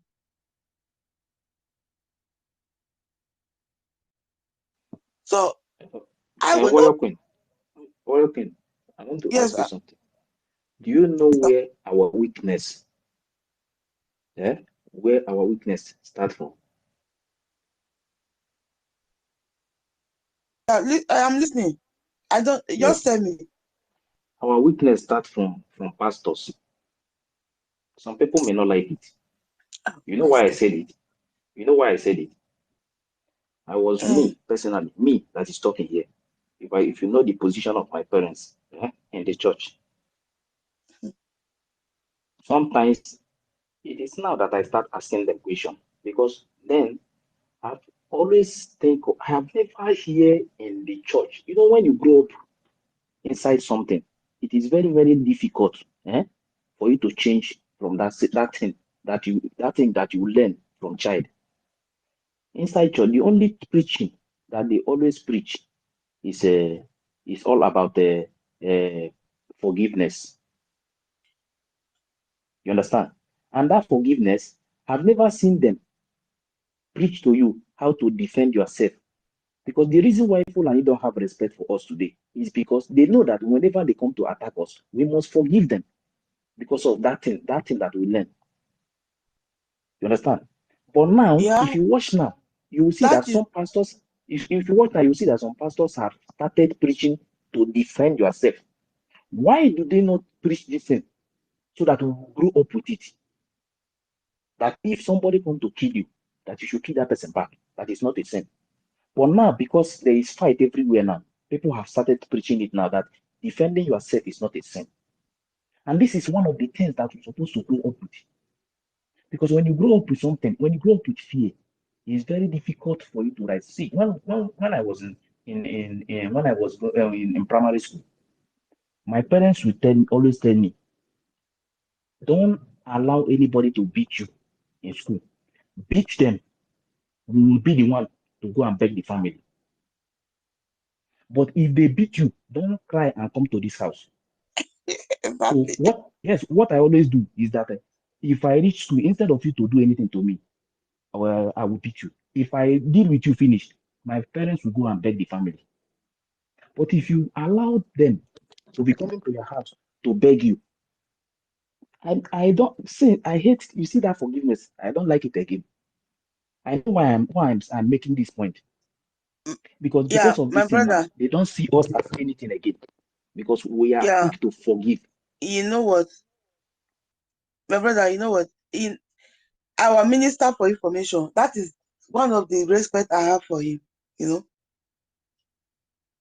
because he's somebody that speak out of the truth and what is in his mind. He doesn't keep anything and beat around the bush. If even though somebody like me, yeah, I do something, he go come here, he go talk about it, you know. If there is one thing he said once ago, he said the Muslim, Islamic, they read their Quran and act according to their Quran. But we, the Christians, we don't even read our Bible. Most of us. Even before I come to this struggle this very year. But do you know that I started acting according to the Bible during COVID-19. During that COVID-19, 2020, during the lockdown, and now since we don't go to church again, and that is when I stopped going to church. But stop going to church doesn't mean that I stop loving God. I continue loving God. During that COVID-19, I read 1 year. There is an app I say in the Bible app that I download. They call it Bible. Read the Bible in a year. That is 1 year. Every day you have some verse that you read, and they will explain it to you and everything. So even the explanation, I don't even read it again. When I open the app, when I go there, I will just the verse of that day that I have to read. Then we take some verse from the Old Testament and go and combine with the New Testament. You will know that the New Testament was taken from Old Testament, and if you read that verse together, you will know the meaning of what they are talking about in that place. Since I read that Bible from Genesis to Revelation in that year during COVID-19, I don't have anything what they do now. I don't get what they do. So I wake up, sleep. After I don't wake up around 12 o'clock, get up, eat, brush, at the house. The day once in a while when I go still go work, when they will still write me message, may I go work, say maybe person day office today, may I go clean the office. Even though I not go work, they will still pay me my money. My house now 5 minutes from my work. So I will just get up, go. But I know say at the house, I make sure say concentrate on that Bible. Because there was no service again, I really read that Bible. Since I finished reading the Bible, me I dey tell you, not be this struggle make me know what the Bible is talking about, because I read the Bible. I'm talking of 2020. That is when I read the full Bible. Since then, I stopped listening to pastors. That is when I stopped paying my tithes. Since then, I stopped giving my hard-earned tithes, giving it to the church. You know what I start doing? My tithes, I still give my tithe out of before I join this struggle. I will bring that tithe. I will call somebody who I don't even know. Tell them, say, I need, just find somebody for your street, for your area. Wait, be say, you know, say, before they eat, it go do very hard. Send me the person to me. I want to talk to that person. They go call, really organize the call. I go talk to the person. I will ask the person direct. I don't say, you go collect, no, give me a account. No, I will talk to the person where they can't give me. I will say, please, send me your account. Some of them, you go remember, you go even know, say, some of our Nigerian people don't even know what it be account. They don't even get them. Not people get money, they open account for bank. Some of them don't even get account. That my tithe. The ones who get account, I will send out to them. And the ones who don't get, I will send out to that person where I send. And I will make sure say they send the money direct to the person. That is what I've been doing with my tithes until I enter this struggle now. Since 2020, I never paid tithe to the church, because tithe is not for the church. It's not for pastor. Tithe is for the poor. It is written in the, go and read Deuteronomy. If you read Old Testament, Leviticus, Exodus, read the Bible, you will know the true meaning of tithe and the true meaning of forgiveness and not forgive and all that. Read the Old Testament and combine with the truth verse in the New Testament. You will know the true meaning of the Bible. You will know that the Bible, what I come to understand, both the Old Testament and the New Testament, what the Bible is concerned about. The Bible is fighting against injustice. And if you read the template of the prophets in the all over Old Testament, you will see that their template is the same thing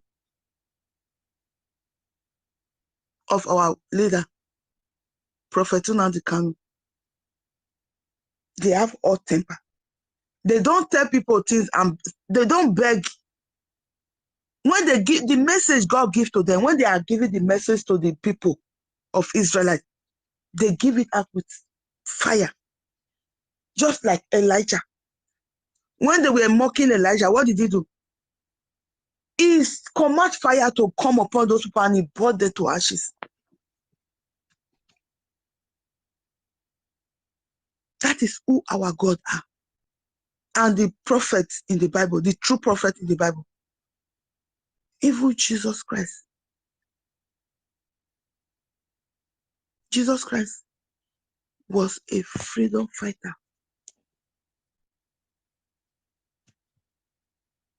Jesus Christ was fighting for my freedom and for your freedom. But that was the Old Testament. That was the New Testament in the time of the apostles. But now, to combine it to us is spiritually. But the physical part of it, you are the one to bring it to pass. You cannot wait for God to come and fight your spiritual battle, and you'll be waiting for it to fight your physical battle for you. No.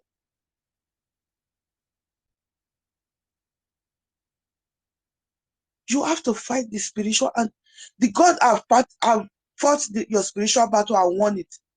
But for that spiritual battle, that battle that God have fought for you in spiritual realm, to come to manifest in the physical, you are the one to fight it physically. Just imagine in Nigeria, instead of you going out there to start working, and when you see say you not get work, go farm, go do one thing. To you go to church and be waiting for God to do waiting. So that school where you go, that school, that engineer where you read. So now God will come. After God don't sustain you, you don't read that engineer. Then God will come from heaven, come produce. If not a mechanical engineer you read, that car God will come produce that for you for Nigeria. I mean you the right. Or God will come produce that all that thing where you read. Maybe you read agriculture. You go come make God go plant, go clear that acres of land for you. God will come even plant that for you. Then God will go harvest that for you. Then for you to reap the money. It's not work. It's not that way. God will fight that spiritual battle, and He will give you the power to overcome that same battle He has fought for you in spiritual realm. He will give you that power to overcome it in physical. But if you don't come out and take the initiative and start telling Him, God, yes, I'm ready to overcome. I'm ready to bring to the physical realm. That's what you have fought for me in the spiritual. You go there, you go hold, you go pay tithes, you go hold, you go die for rent. You go pay tithes, you go hold, you go finish school, get your certificate, you go there house till you die, you hold, you don't go even hold self. You know get work. And you will not work with that thing that you fight for. The only way you will have possibility to work with what you study in your homeland, in your land, in your village, it is when Biafra is restored. So that is the reason we are delegitimizing all the evil companies that are serving Nigeria. The number one evil company is Shell. Once Biafra is restored, we don't have anything to do with Shell in our Nigeria company. In our Biafra company. Even Julius Berger. Forget Julius Berger don't die now. With the year of, you see the year of Julius Berger. Then they operate too. Then they operate for Nigeria, but not be Biafra.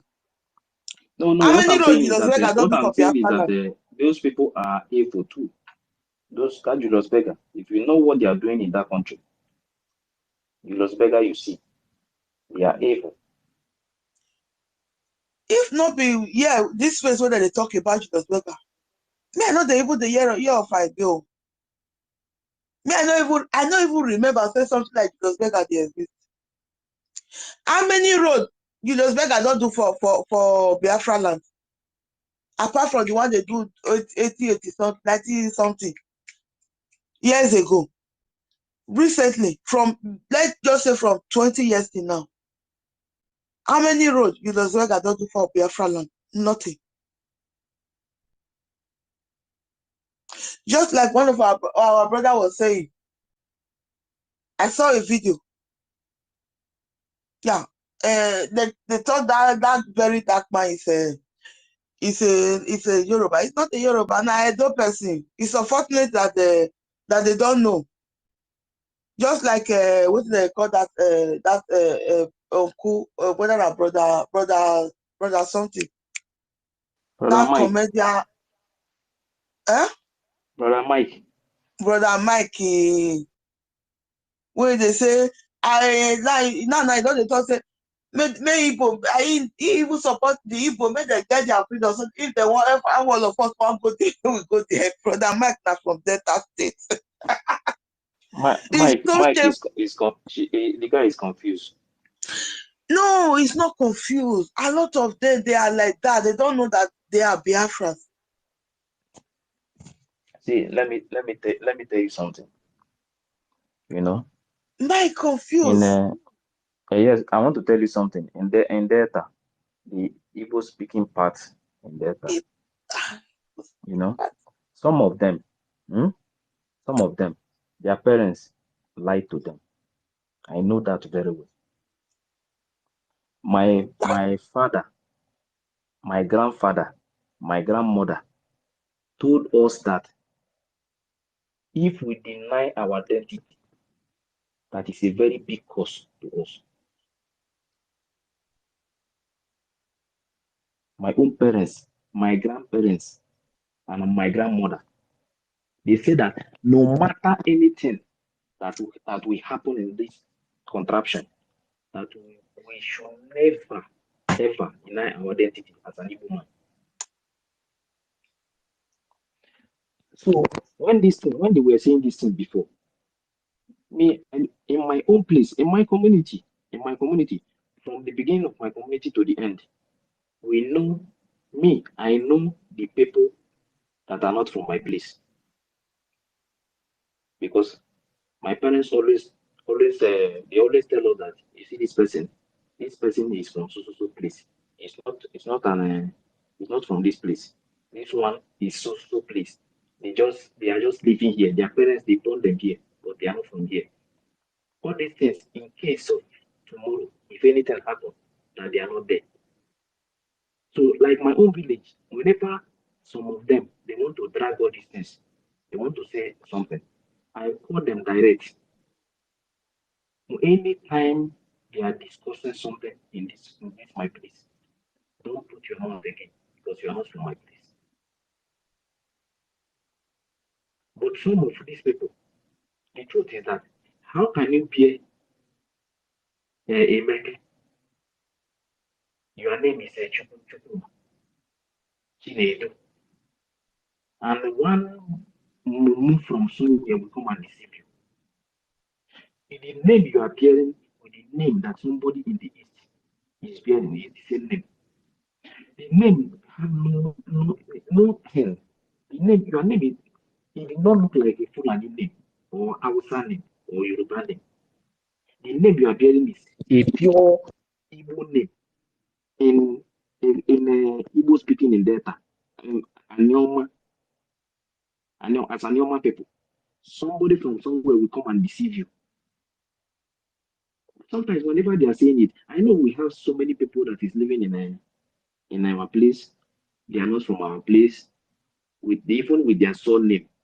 But today, they are giving them Igbo name, but their surname is not Igbo name.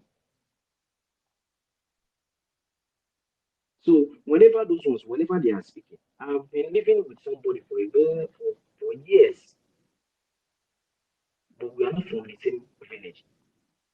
But whenever we are talking about the Igbo speaking, that we all are Igbos, the guy will always be angry that we should not say it again. Until one day, I was sitting with him, and I asked him, "What is your surname?" When he mentioned his surname, I said, "Now I know that your father is one of the immigrants that is living in this place. So this is your name, and you are coming from so place to drag land, a place that you know nothing about, and now they have given you the name that we are hearing as an Igbo person." I said, "Call your parents, ask your parents where you are from. You are not from this place." The guy was my friend. He was looking at me. I say, "I'm telling you the honest truth. I cannot do friend with my identity. We are friends, no problem. But you see this identity. I know what my own parents told me. So I cannot come out here. Somebody will come and deceive me." So whenever they are saying all these things they are saying, I feel very bad, because you cannot come out here and start deceiving. The name of your father, your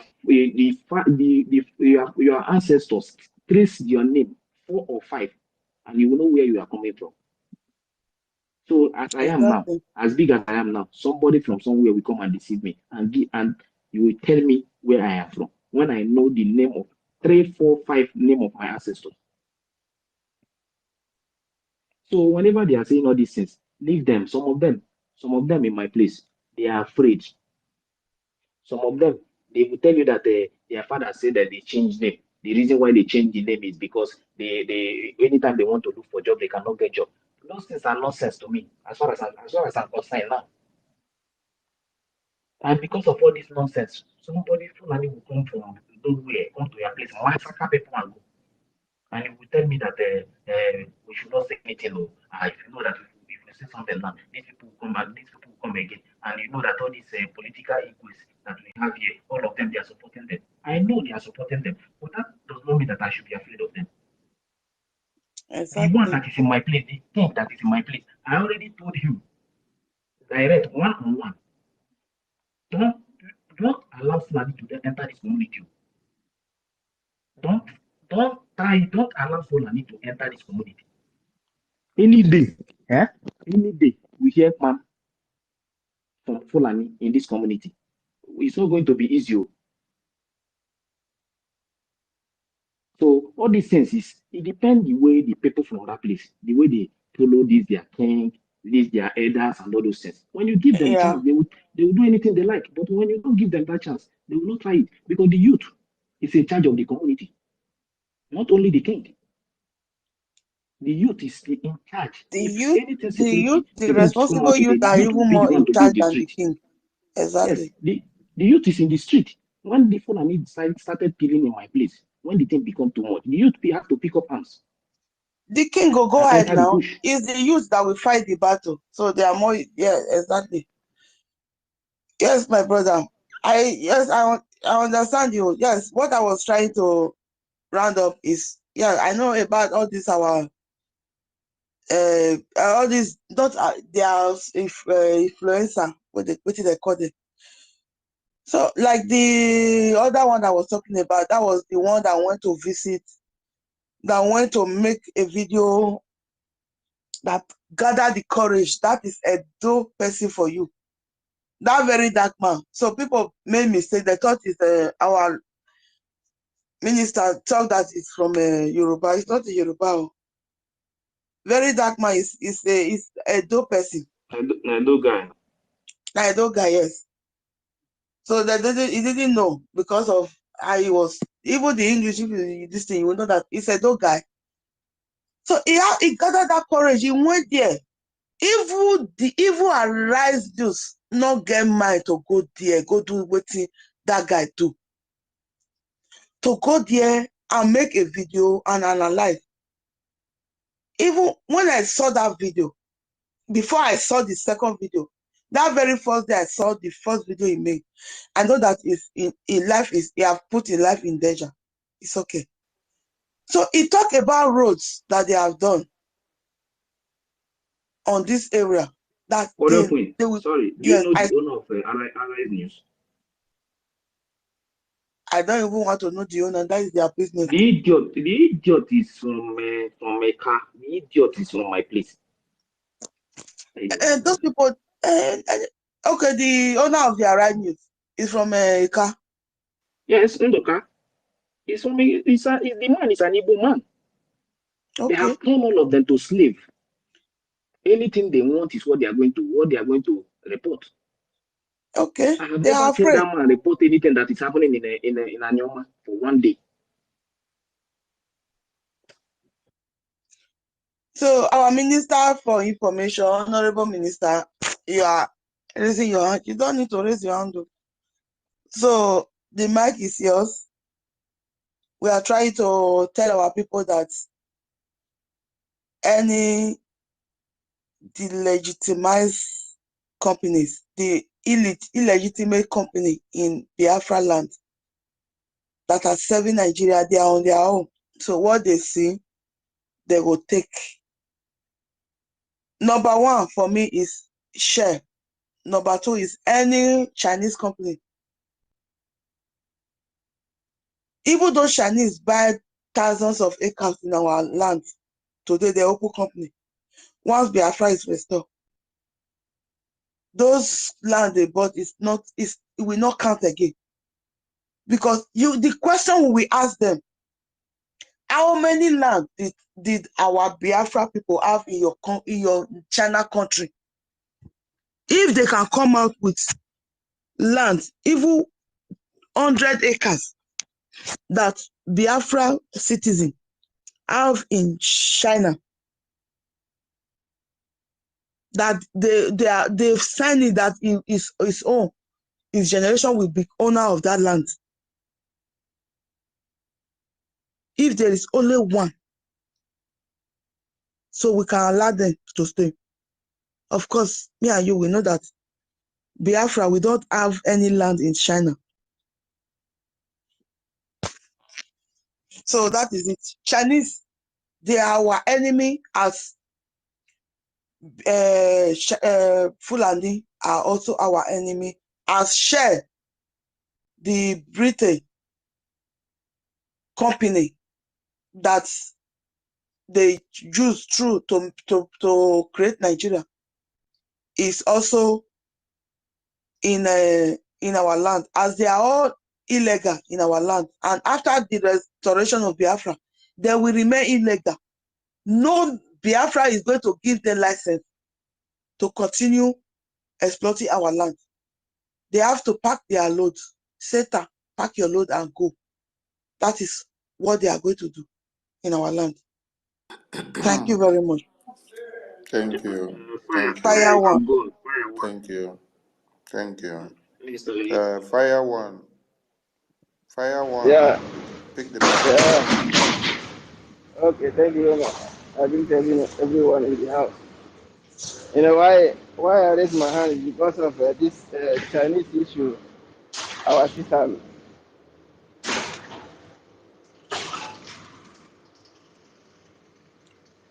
Yes, go on, my brother. We are hearing you. Oh, okay, I was hearing your voice also. That's right. So, as you mentioned about these Chinese people, the thing get me annoyed because each time somebody mentioned about Chinese, I used to be serious angry. Yeah? Can you hear me? Go on. Coming Loud on and very clear. loud. We are Go on. hearing you, sir. Oh, Tell us your okay. experience about So, Igbo Chinese. so these Chinese people, because I'm living in Chinese, Hong Kong, besides. But what they are doing to us is very, very, very, very bad. Very, very bad. The way they treat us, very bad. Even just before you get a resident in Hong Kong here, the law is that you must marry their daughter. Tell me the kind of daughter do you want to marry? It can never be your mate. It is either a fat one or not fat. If you have company, the way they will be packing your goods, they just come inside, they check. If they say you don't have this license, you don't have this one, you don't have this one, there is too much.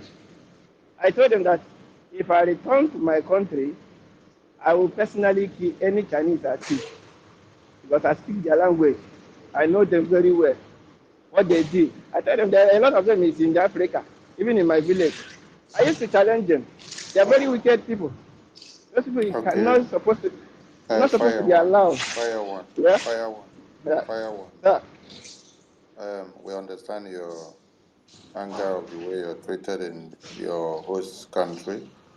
And remember that you are still there and you're still drinking their water. So why, okay? We are not Okay, here daddy. for them on this very section. The people we are Okay. looking for here now is the Fulani jihadists, and that is where we are sending the bullet. Yeah. But everything that answers the name, serving the interests of one Nigeria, and you find yourself in Biafra land, know that you have signed your death warrant. I want to say a very big thank you to all Biafrans that have been listening to us, because we have to round it up so that those that are going to work can go and prepare. Those that need to catch some sleep will do same.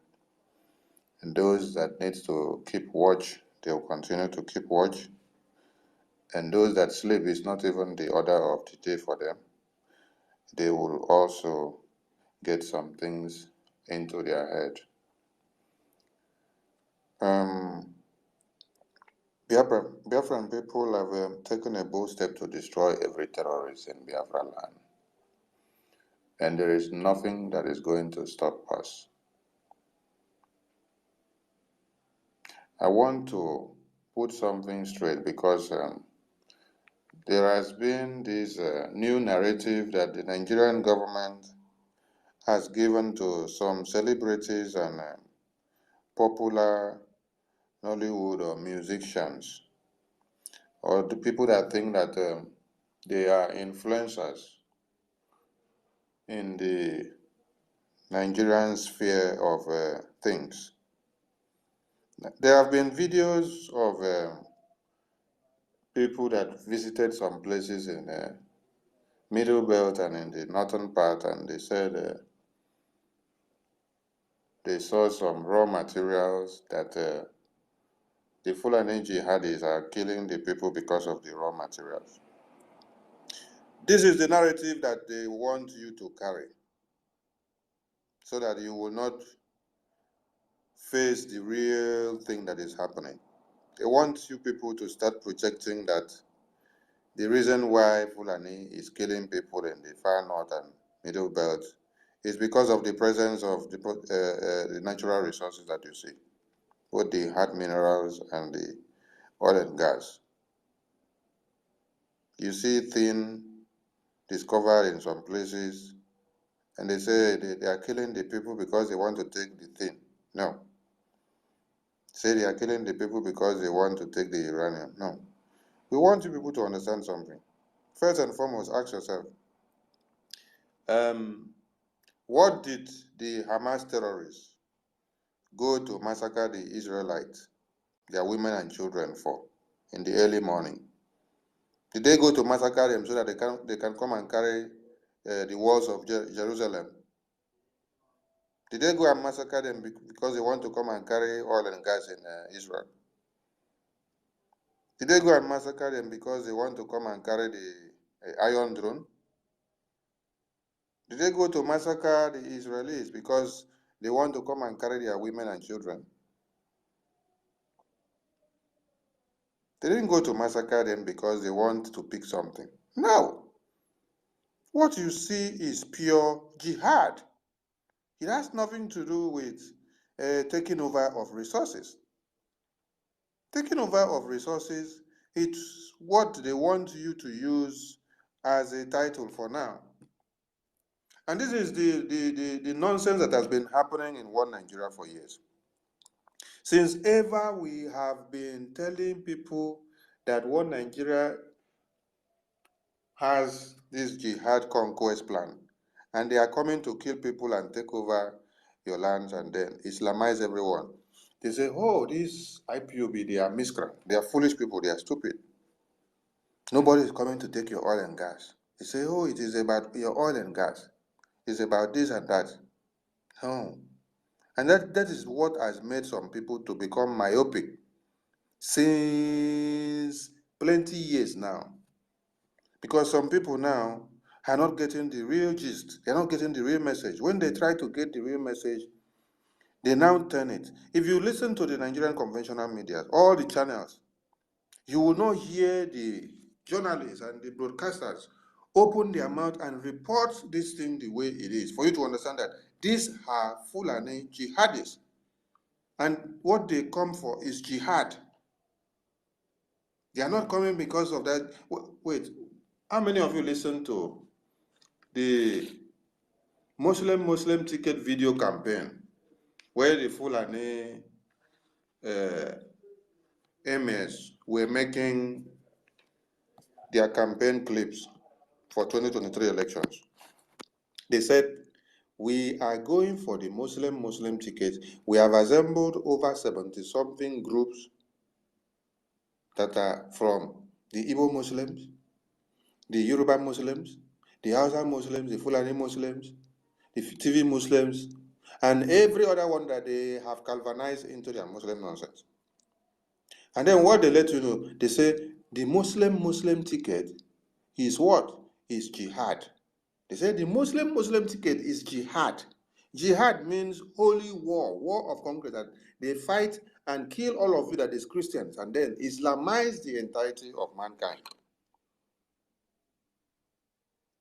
Now, in quote, they said conclusively that what we are telling you is that the Muslim ticket is jihad, We are telling you now that we are not coming to build roads for you. We are not coming to build hospitals for you. We are not coming to build companies for you. We are not coming to build refineries for you. He said their own is mainly jihad. So when you are now listening to some people that are making documentaries and say, I visited this place, the Fulanis are killing the people because of oil and gas, they are killing the people because of tin and uranium, they are killing the people because of this. They now start going to the media now to start projecting and telling you how much the price of tin worth in the market. So, a Nigerian who is over 40 years doesn't know the worth of tin in the market for over 40 years. It is this time that they are massacring people in Plateau that you now got to know the value of tin. It is now you got to know that tin can be used to produce this and produce that and produce that, and that the world needs tin more than any other thing to be able to fuel one part of the economy or another. It is now that they are massacring the people in Plateau. It is now you see the massacre heightened in Benue. It is now you see the massacre heightened in Niger State. It is now you see the massacre heightened in Borno State that you now come to understand the value of tin. Because tin is a natural resource that is found there. So the Nigerian government have now helped your brain to now make you to start projecting nonsense, to start telling the people that it is because of the resources that is found there that they are killing the people, that it is not about jihad. Hi! Some of you are projecting the thing. I want every Biafran media to understand and should not be projecting that nonsense, because it is a wrong reportage of the reality on ground. It is to blindfold the people from getting the real message. There is nothing like they are killing the people for the resources that is there. No. They are killing you for pure jihad. Jihad. They are in for jihad. Turkey was not Islamic country. Today, it is totally Islamized. You either imbibe with the ethics that they are given to you, or you are cut off. So tell me, did they come for your resources? If it is the resources they come for, why not assemble the people, put them one place and tell them, if you don't give me these resources, I'll kill all of you. They will now have to choose whether to die or to give you the resources, or whether to give you the resources and then decides not to answer their names again. If it is about the resources, you tell me I need resources. What are the terms and conditions? I tell you. So, are you supposed to be the one to kill me on top of my resources? So, there is nothing like I'm killing the people because of resources. So this should be well reported, because this is the narrative that the Nigerian conventional media. No wonder Musa told the new liar Muhammad, that bingo of Nigeria, that they should step up the game on the reportage in the media. So this is what they have done now by calling on some useless people that want to do reportage. You go, you visit one place, you say, what I saw with my very eye, or if I don't say it, I know they will come for me, they will come and kill me. If they like me, they kill you, Momo. They will kill you for coming to come and give rubbish reportage, turning the real reality and things that are happening upside down. How can you be telling people that the reason why Fulani jihadis are killing people is because of the resources? Why don't they come to your own community and then start, they assemble all of you and they say they want to kill because of the resources? Tell the people what is happening. When you tell them the real thing, they will understand that it is not about this, your resources. It is about the total annihilation of the people, to totally Islamize everyone, kill everything that answers Christians, because you are not of the same sect of the Fulani Jihad plan. So what their Quran says, like Warrior Queen said, they read their Quran, and part of the Quran says they should kill all the infidels. And who are the infidels? It is you as Christians that they project as the infidels. He said, kill all the infidels. That is what is in their Quran that they read and practice, and they are circulating the pamphlet, teaching them every day. When they are teaching jihad, you see how they are teaching a child of 4 years how to cock gun. They show AK-47, they show cartridge, they show them everything, and then you see how they show them grenades. They ask them, this weapon that we are teaching you how to use it, who are you to use it on? They say the infidels. They now ask, who are the infidels? They say the Christians are the infidels. They say, from this day, you have to understand that they are your common enemy. That the mandate that Islam have is to make sure they Islamize the entirety of humanity, turn the entire earth to Islam, flush out anything that is Christian, anything that is not the same religion with them, that they are the one to supersede the whole world and then kill every other thing off. And then you're telling me they are killing people in Benue, in Niger State, because of the presence of tin, because of the presence of uranium, because of the presence of iron ore, because of the presence of aluminium, because of the presence of steel. Are you so crazy? Does it mean that your parents spend tuition fees on you for nothing? You could not discover what the problem of the jihad was right from when you saw Wazirike started Biafra. You did not know that time. Wazirike started then till they embezzle him, lock him up. Martin Nnamdi Kanu came. You did not still listen to him to go and know the reason why the jihad is happening. You did not get to go and find out whether it is because of the resources that they have there. No, you waited. Now Martin Nnamdi Kanu has been kidnapped. The firepower that has been, they have been using to massacre Biafrans in the East, that time that they were massacring Biafrans, we did not come to discover whether it is because of our oil and gas in Biafra land. No. Today, now that we have formed a defense mechanism and block everywhere, and we are making them to cry the cry that we used to cry for years. It is now useless people that call themselves youth, influencers, going to Benue, going to Plateau, going to Jos, to go and do video and come out and put to the media and say, hey, they are killing these people because of the presence of tin, because of the presence of iron ore, because of the presence of aluminium. And I say, oh, this is why they are killing the indigenous people. And then you are projecting it and say they are killing the indigenous people because of what the resources that is available. Stop projecting and sending such message. BRGIE media, that is not what you should be sending. What you have been doing is to give the undiluted message, which is the reality on ground. You are the only one giving it the way it is. Flag off that nonsense from that guy that is circulating, diverting the mindset of people from the real truth. The real truth is that jihad is what is facing the people. Jihad that is facing the people have nothing to do with your resources. Resources is what they will use later, after they have totally Islamized you, they will now use the resources to now buy more weapons and then destroy Europe and America and UK. That is what they have in plan. When they take over Nigeria totally, Islamize all of you in Nigeria, whatever resources is available to them there now is what will buy their weapons. And then they will come back to be fighting all this Europe, UK, and EU. But as it stands now, it is not the resources that they are killing the people. Get it very well. They are killing the people because of the jihad. Jihad. Usman Dan Fodio all the way from 1804. Which resources was he fighting for then? Tell me. If people are being so silly that it is resources that they are fighting for. Which resources was he fighting for?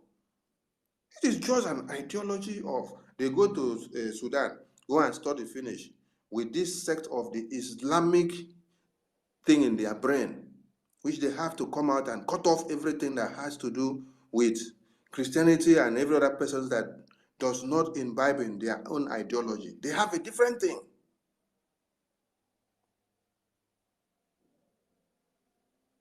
Which oil, which gas, which uranium, which tin, which iron ore was Usman Dan Fodio fighting for under the name of jihad in 1804? that a child that is 40 years or 35 or 45 will wake up, go to church, go and do video and come back. This is the work they have given to you and you're making so much money from it. Coming to project to the world that the reason why they are killing people in the north, in Benue, is because of the presence of tin and iron ore. Mad people everywhere. Please, if you are projecting that nonsense, do not flag it up. Any way you see it, post it to them and let them understand that they are giving the wrong situation report of what is actually happening. It's nothing like the Fulani terrorists are killing people because of tin and iron ore or the resources available. They are killing the people because they need to Islamize all of it. It is called jihad. Take over the whole land. You can see all of you that are now sleeping and staying and living in IDP camps. They took over your land, they pursue all of you out, and then they occupy the land. And you say they came because of the resources they see. If it is because of the resources they see, nobody, they could take the resources, then they now allow you to walk past. You go walk past now, go the way you want, then they continue with the resources. But it's not so. Okay, when federal government of Nigeria comes into all your communities where they discover oil or gas or anything, what do? Do they come and start killing all of you in that community? I want you to understand the reality on ground. Federal government of Nigeria, with their fraudulent constitution that was enacted by a British government, makes it known that every natural resources discovered in any part of that their contraption that they contract together, that it is at that very point becoming the property of the federal government, and it is the federal government that needs to come and manage it. So anytime that they discover oil in your own community or in your papa house or backyard, does the federal government of Nigeria come to your papa house and then start killing your father because they want to take the oil there, or because the oil was discovered in your backyard or even in your father's bedroom underneath? Did they come and kill your father and bury your mother before they start taking the oil? Jihad is what is playing out.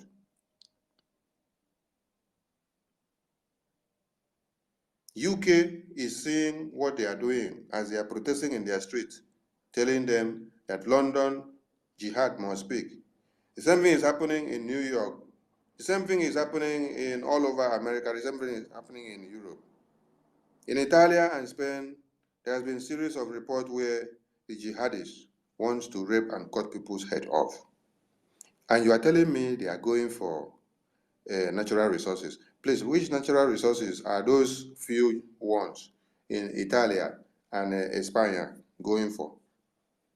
Which natural resources do they want to go and pick that they want to cut those people's head off? The people that they cut off their heads and their hands and legs in the eve of Christmas. Today, as you are burying them, you bury half bodies. Head is not there, leg is not there, hand is not there, the nyash is not there, not even breast is there. They don't slaughter people body, chop them off. Then when they are burying them, you will just see they will dress a cloth. Maybe if not only the belly now remain, they could put the belly. The leg no day, hand no day, head no day. And you are telling me that they came for the natural resources. What kind of useless people are these?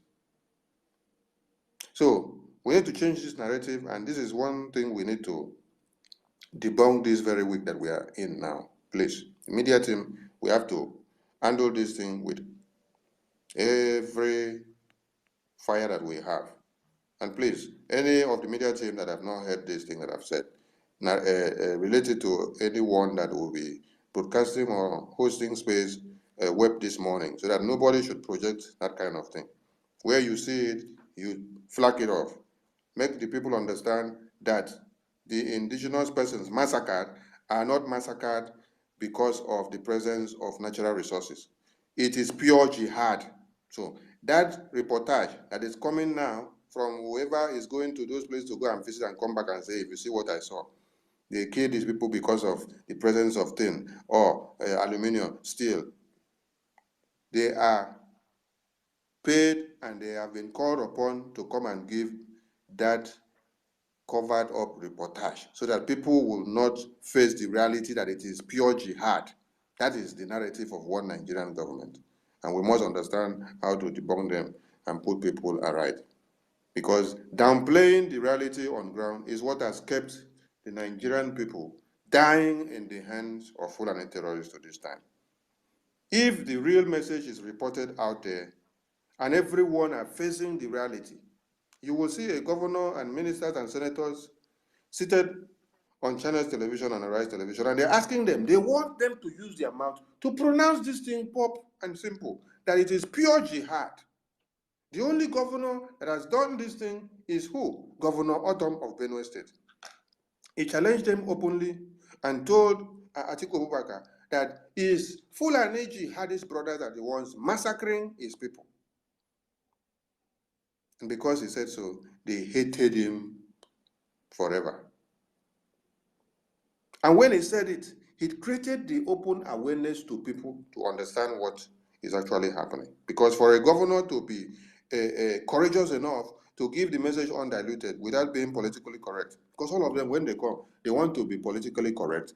He will say, oh, so that you will dose the tension. You will not put the people in ethnic bigotry, ethnocentrism will not come in, and people will not start saying that, oh, you are trying to spark up a fire between the Fulani tribe and the Yoruba and the Tifi and the Kanuri and this and this. But the same people are waking up to cut your babies and children to death within the next minute.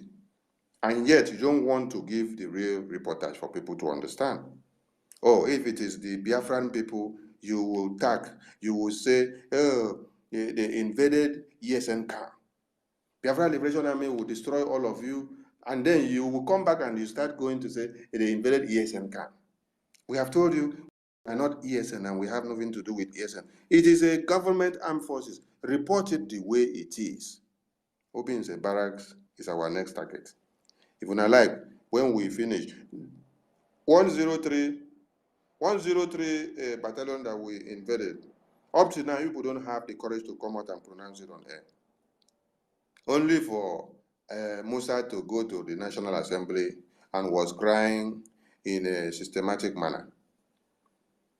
He could not say they invaded Battalion 1030. They invaded the other camp. They cut us off, and then they packed all the weapons. They overwhelmed us, and we did not have power.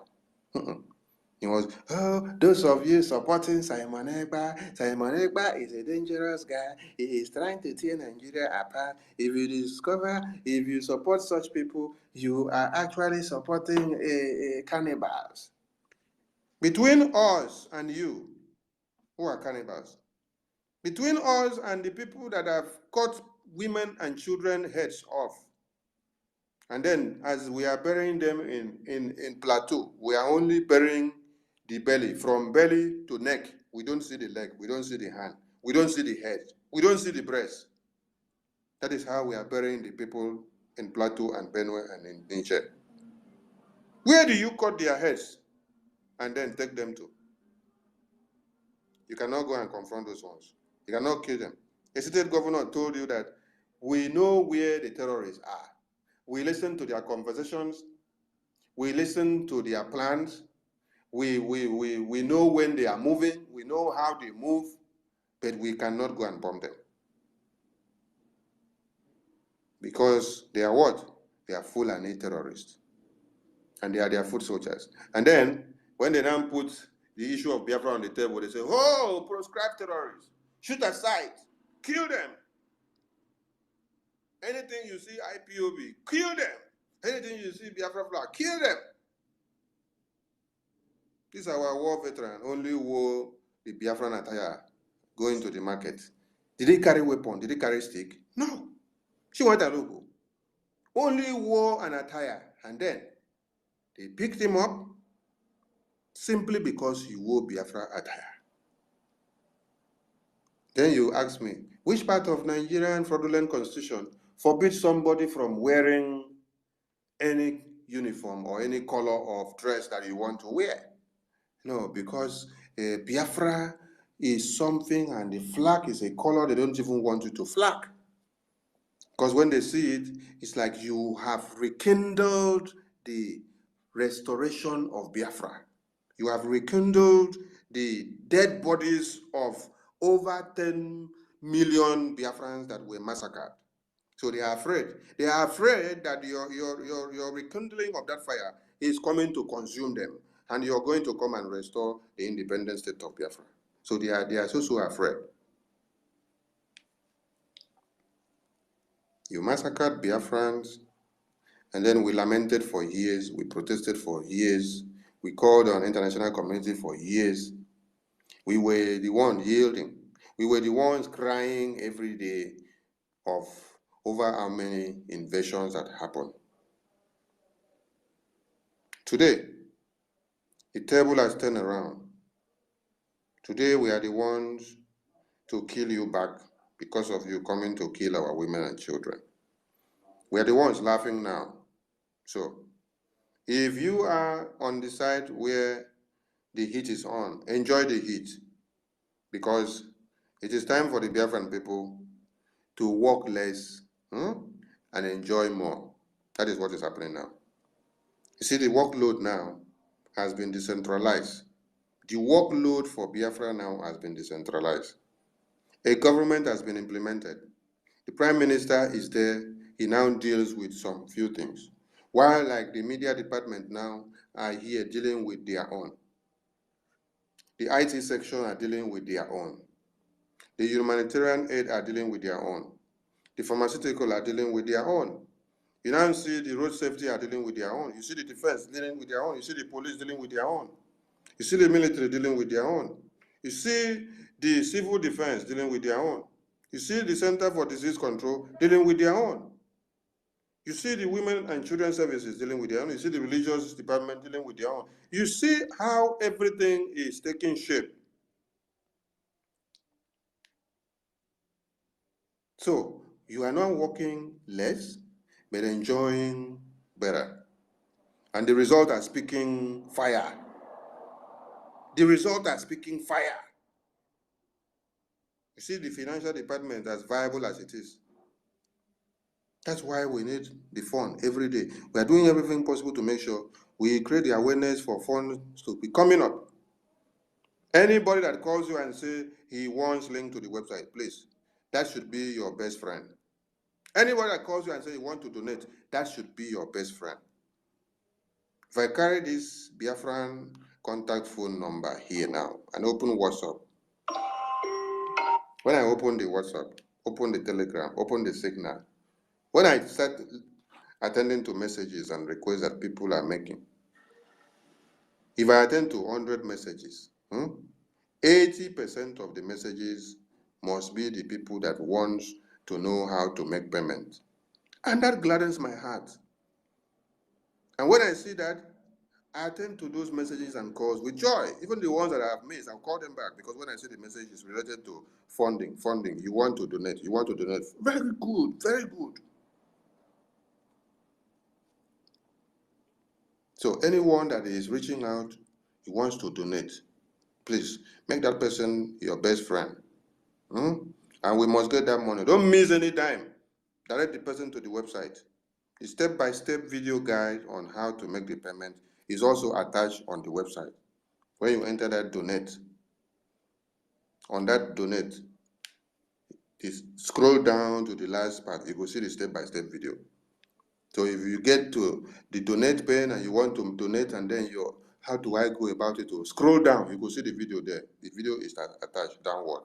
You start watching the video first. Take time. It is not long, about 10 or 12 minutes, but it is concise because it explains everything well detailed so that you can get it well. And also for asylum seekers and people that need documents to aid them in one thing or another in their countries or where you are, everything goes through the website.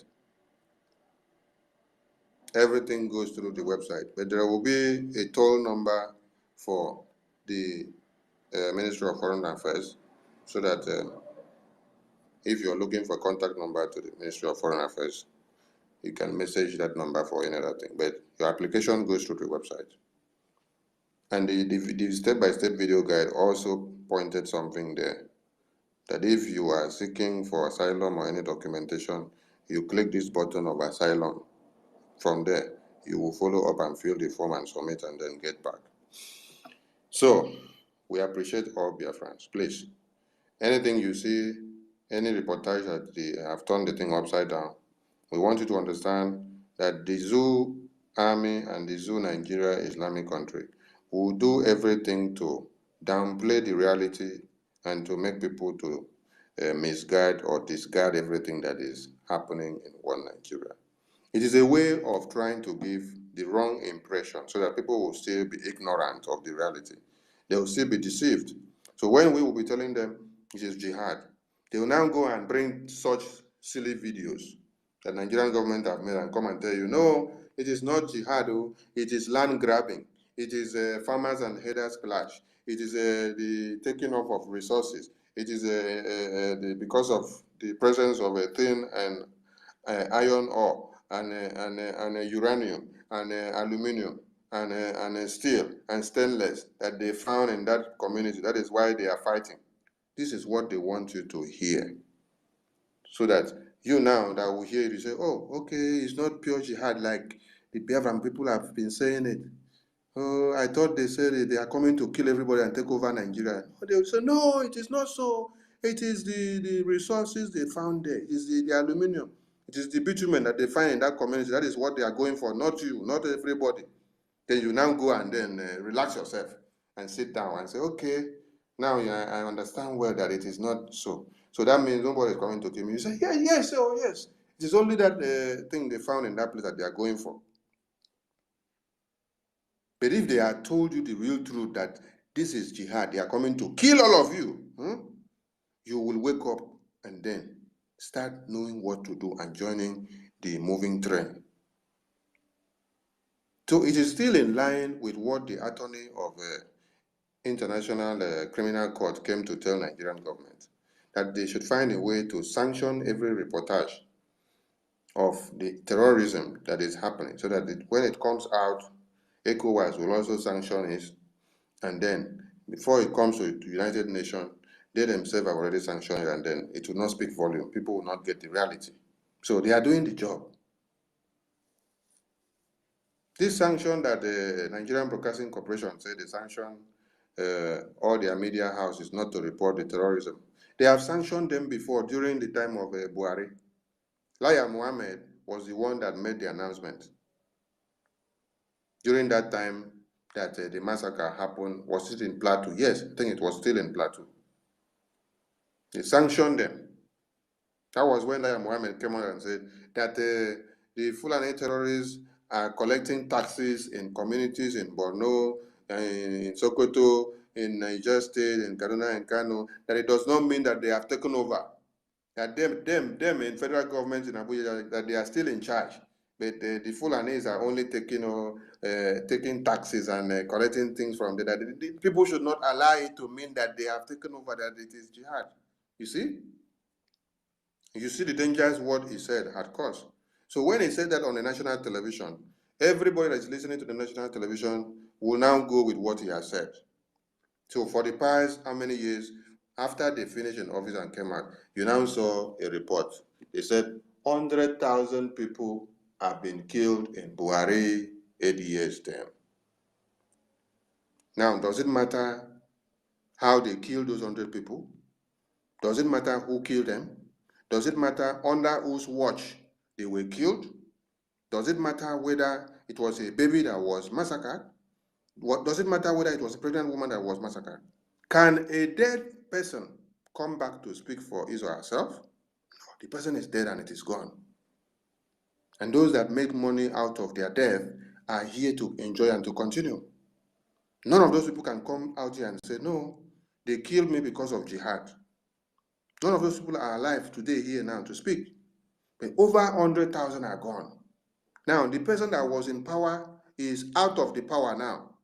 You cannot go and hold the person responsible and say, why did you allow over 100,000 people to be massacred under your watch? He has finished his own tenure and is out. And then you continue to dabble in stupidity.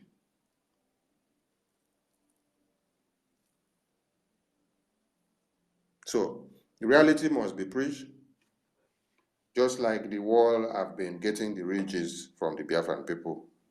They will continue to still get it.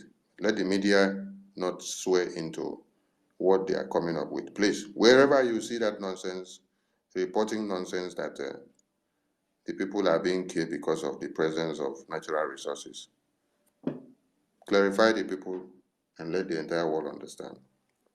And what is happening is jihad. There's nothing like I'm coming for the resources. They did not go to kill the Israelite people because of any resources. Hamas invasion of Israel was not for any resources. The terrorists that are killing people and trying to take over other parts of Europe are not for any resources. It is jihad. Islamize the whole world, turn everybody to Islam, force them against their will. If they don't want, you cut their heads off, kill them, and then make everyone to become Islam. That is the plan. And it is called holy war, jihad. They have to fight it and call it an holy war by cutting off your head. As they are cutting off your head, they are singing Allah Akbar in holiness to their Allah, Allah Akbar, that they are carrying out the instruction that is given to them to carry out. So they are reading their Quran to carry this thing out, and you are reading your Bible, and you cannot also carry out the part of the Bible that says you should carry weapon and kill your enemies. You see? Your own is that when it comes, they are now quoting the part that says if they slap you on the left side, you should turn the right hand from them. So that is where you're quoting for yourself and you're utilizing for yourself to face an enemy. The law of Newton says, to every force there is equal and opposite reaction. And now for there to be friction, that is for there to be a force, for there to be problem, you must create an equal and opposite reactive force in greater momentum so that fire will spark. So if you don't create another force to counter the one that is killing you, how do you think there will be a difference? The difference must come out after you have decided to crack the nut. Cracking that nut now is what the Prime Minister of the Biafran people is doing, the Biafran Liberation Army. We are cracking the nut now, and cracking the nut with a superlative force that we have come up with. You can now see that the international community are now getting to the know about the Biafran cause. You can now see that oil companies and every companies in Nigeria, because of the firepower of the Biafran Liberation, are now pulling out because they don't want to lose their money. Those in Biafra land are going to be fully delegitimized in no distance time. We encourage all Biafrans to continue to do that which they know how to do best. Above all, the principal thing is funding. Call everyone you know. Tell them they should look at what is happening. And if you don't fund the Biafra liberation now, a time will come when you will want to come and fall and we will reject the money. And remember, as we are getting closer, we will not even need your money in no distance time. Because all these terrorist companies you see serving the interests of Nigeria and Biafra land, with the conditions we have given to them, is either they pull out of Biafra land, they stop their exploitations, or they pay their revenues to the Biafran government. So you now understand that Biafran government will be getting sustenance from different ways. So don't be surprised that tomorrow we say we don't need your money again. No? Now that we were begging you for your name to enter book, you know what enter. Countries and nations that you are living and enjoying, people fought in cold blood for there to be that sacrifice and for that place to stand as a nation and as a country. So when you're shouting, America is good, go and ask of Martin Luther King. When you hear of India is good, go and ask of Muhammad Andy. When you hear of South Africa of today, go and ask of Nelson Mandela. Ask of Fidel Castro.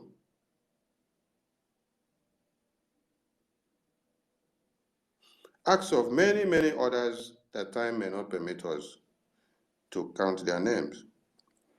They fought for a cause of freedom. And we want everyone to do the same. Do not sit on the fence. It's too late for you to sit on the fence now, because we have barely a few months to the declaration. Get it right, please. Declaration, not redeclaration, please. No one should use the word redeclaration. Use the word declaration. Declaration. This is the first time you have a prime minister of the Biafran people. This is the first time you have a wall-mark event of a self-referendum convention in Finland that was held in October 2023. So it is the first of this government, it is the first of the people of Biafra. It is a declaration, not a redeclaration. So in few months to come, the declaration to the restoration of the independent state of Biafra will be pronounced. And you will now see and understand how they will be running up and down. You see, we have not declared Biafra yet, but Musa is crying like this. We have not declared Biafra yet, and the Senate President of Nigeria already made everyone to understand that our Prime Minister is the real governor of the whole Eastern region. We have not even declared Biafra yet. And then all the surface chiefs from Navy, Police, Air Force, Navy, Army, all of them are already confessing and crying that the Biafran army are too brutal to them. When we have not even declared. When we say declaration, it means from that time we are ready to do what? Defend everything, fire to fire, and then take it to the end. We never do that one yet, but see the cry. See how the cry is. So you should now understand that Biafra is here. With everything enumerated, with all the achievements from our Prime Minister, in a couple of months, just months, not up to a year, he has done the miracle that no one have done. The miracles are people that have been in this Biafra agitation for 25 and 35 and 40 years. Where they carry bags and carry files, waka everywhere. When Mazinam Dikano enter here, come out, they go and counter what he says. So how will it have gotten any fruit when MNK will go and submit one document petitioning this one? You have another set of our same brothers that will go to the same place. You just wait for MNK to come out. They go to the same place to go and submit another document to counter what MNK had already submitted. With all these people, even for the next 50 years, Biafra no for come. I tell you. With all these people that were with MNK, for the next 50 years, Biafra no go come. Waiting they for do, we say, they will just keep on playing all this ping-pong game. Anytime that there is election, that Mazinam Dikano is very close to breaking the camel's back, they will hand him over to One Nigeria. One Nigeria will now go and keep him in detention. They will play him and keep him for like another 5 years or 6 years. By that time, everybody will go back into their shell. After, when they see that the tension has cooled down, they will now bring one senator to come and sign a shorty for him to come out. He will come out, and then when he will now come and start again, they will just keep on playing alongside with him, play. After they see that he's going to fire again, they will now make sure they kidnap him again, go and lock him up. Before you know it, all of us will grow gray hair for head with the years MNK they fight for freedom. Why? Because of people that surrounded him. But the Prime Minister entered the freedom movement, and you see everything that he has put on the table just within months, not a year. Months, go and count it, you see when he started giving you the template of everything. And today, the cry that Nigerian government never cried for years, they are crying now because of the tenacity of the Prime Minister. It has been Biafran people crying for years. Every year you hear Operation Python dance. Every year you hear Operation Python dance. You ask yourself, where is the Python in Biafra land? Huh? Where is the Python in Biafra land? And somebody would just love to come into Biafra land and start massacring the Biafran people. Then you say you're killing pythons. Pythons are inside the forest, you will not go and kill them. Pythons are in the swamps, you don't go and kill the pythons that are in the swamp. You come and line up human beings and kill them and say they are pythons. Why? So that you continue to instill this fear. Every year, you come and say python that. You say Golden Dawn, Operation Golden Dawn, Operation Odoka. You come, you kill, you come, you kill, you come, you kill, you come, you kill. Then this will continue to put the fear in the minds of Biafrans so that they will never speak Biafra again. So as you continue to do it year in, year out, the fear will continue, the fear will continue. But today, all your pythons are dying and your pythons are crying. I wonder why your pythons should be crying. I never see as pythons, they cry before. But in Nigerian Army's case, the pythons are now crying. Going to Channel Television, going to Arise TV, going to NTA, going to Germany, going to America, going to EU Commission, going to UN. Hey! Go everywhere. They ask, may they kidnap Simon, come give them. They place sanction, $650,000 sanction. Bring his head. But Fulani terrorist is killing your women and children every day, cutting people's head off, and you're going to bury the person without head and leg. You don't go and look for that Fulani terrorist. You're coming to look for Simon Ekba's head. Mad people everywhere. Mazin, so you have your hand up. Say something because we want to round up, please. Right. Thank you very much, my information minister. I really want to thank you. I want to appreciate because this information that you've just, this narrative that you've just set straight, it's very, very important because it's so heartbreaking that if up to this moment that our leader, Mazi Nnamdi Kanu, has been here with us preaching and trying to let us know what the Islamic State, the terrorist company, terrorist British company, what it stands for. And that is what has gotten him to where he is today. And I believe that the whole world and every part, every indigenous people in that land, in that zoo, are aware of his kidnapped. They are also aware of the reason why he is there. But the problem is that anytime I come across such people like this, I don't even care to know his name. Anytime I come across such people like this, I already know them right from the beginning, right from time. These are the Islamic one Nigerianist agents. There is never a time any good thing can ever come out from. There is never any time. It doesn't really matter anyhow or any way they try to present it. What they are is what they are. You know, my message, my conclusion here is that I'm trying to pass this message to our people out there. Anybody coming to tell you, like the video that guy did was very, very, you know, was very, very, very heartbreaking, was very, very wrong. Because you going there, a place where the terrorist Fulani attacked a whole community and killed, and you were even picking up bones of human beings on the floor. Then you are there. Even when making the video, you are just as in trying to do as if maybe you are in a hurry. Who are you trying to deceive? You are trying to deceive yourself, or you are trying to deceive the people. You are already there with the killers. You are already there. The killers of the community already know that you are there. You are just coming up with that your huge body and everything. Can't you see how stupid and how useless you are? Can't you imagine? Look at your future. A huge guy like you, is supposed to be a recognized boxer.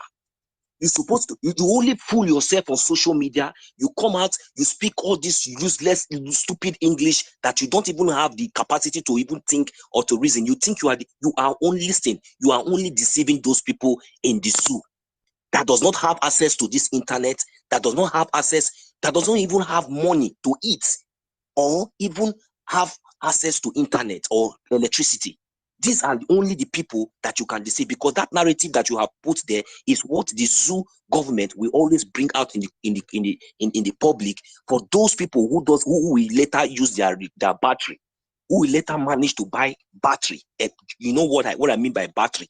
Not even rechargeable phone or rechargeable anything or generate battery, or to put on the radio. Anytime they tune in that channel, what the zoo terrorist government have already projected for them is what they will listen, and they will keep relaxing.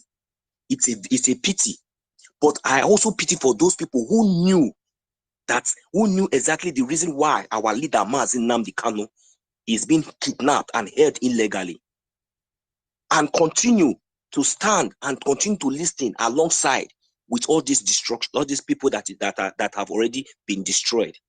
Listen, my message to that young man: in no distant time, you see what you have been paid for. You think that you know in what you have been paid for, and you see the kind of false narrative that you are propagating, and you see the way you have been so proud and calling yourself a terrorist, because as a Nigerian you are a terrorist, you are a criminal. Any evil thing any evil thing that you can think of it's the name called Nigeria. So one thing I want to tell you is that if you did not change your way, if you are still among those, and if you continue in this manner, in this way, the same way, do you see those bones that you pick on the floor of those dead people, those innocent dead people, and you came there and passing false narrative, telling the world that it is because of natural resources, that is why the people are being killed. Soon your own will not be exempted. Your own will not be exempted. It will happen to you. It will not only happen to you, it will happen to your family. Before it will happen to you, you will be forced to come out and speak the truth. Pride goes before fall. There will be no remedy. There will be no remedy. There will be never, ever, ever any remedy for Nigeria. Nigeria is gone and gone forever. Note, very soon, Biafra will be redeclared. And when Biafra is redeclared, and our leader, Mazi Nnamdi Kanu, is not released, you can take, and for example, what is going on in Israel. We Biafrans, we are very, very, very ruthless. We will be very, very, very ruthless when we will come to ask for the release of our leader, Mazi Nnamdi Kanu. Then you will tell us that one of his eye is paining him, on one leg is. We will be dead. You see the same thing. Aso Rock will not save you. Abuja can never contain any of all these Fulani and their stooges. It will never save you people. We should have to understand the way we are really, really, really angry, and we have no room for any false narrative. Thank you very much, my information minister. This is what we are going to do. We will bring it up. Since you have already put it up here, we will continue to keep the record straight. Thank you very, very much. I really appreciate that. Warrior Queen, and if give your closing remarks so that. Minister, 1 minute. I want to draw your attention to something about this very dark man. Do you know that I think a few weeks ago, Nigeria Army invited this guy to come and address, like they are having, I don't know the meeting they are having, this army or this general. So this guy was in that meeting. And if you watch this news now, that guy, you will know that it is this same army people that send this guy this message. Because in that video, the guy was addressing people that how they can make Nigeria a better place, how they can about the security system in Nigeria. So if you draw the video to this report that this guy is giving, that is to show you that the guy is working for the zoo military. So when you were saying something about the guy, I have to think back. This is few weeks ago. I think it's not up to. I don't think it's up to 1 month. Even because of this thing, I have to go and search that video and start watching the video again as you are speaking to show you that this guy, they only send him to that place to give that fake news. Even there is a guy from that same place that made a video, a live video, and he was debunking what the very dark man was reporting. to show you that now they have entered some of the youth. They want to use them now in this their jihadist movement. That is exactly what I'm seeing now about this very dark man. So now they have started picking youth now.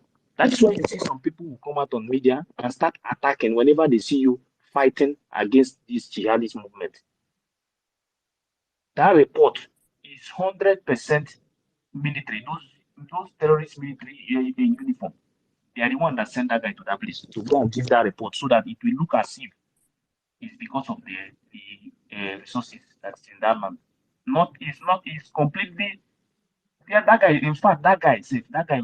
Everybody has to condemn that news that is coming from that guy. It is those army people that sent him to report it. That is what I want to draw attention to. Thank you. Thank you, Sorry, my friend. sorry, my information minister. Mazi Ife, one thing you should ask yourself: did he go there as a journalist? Did he went there as a researcher? Did he what is his job? No, he's working in That stupid very channel television. He's working in okay. His work is not a very dark man. He's working in Chinese television as a journalist. He has a journalist certificate in the zoo. No, that is what he want to prove to us now. That is now all right. Thank you. Oh, thank you. I understand you. Thank you very much. You see, this is one thing. You see how stupid these so-called Nigerian people are. They don't even think anymore. He's not a journalist. I don't even know who this guy, who the hell he is.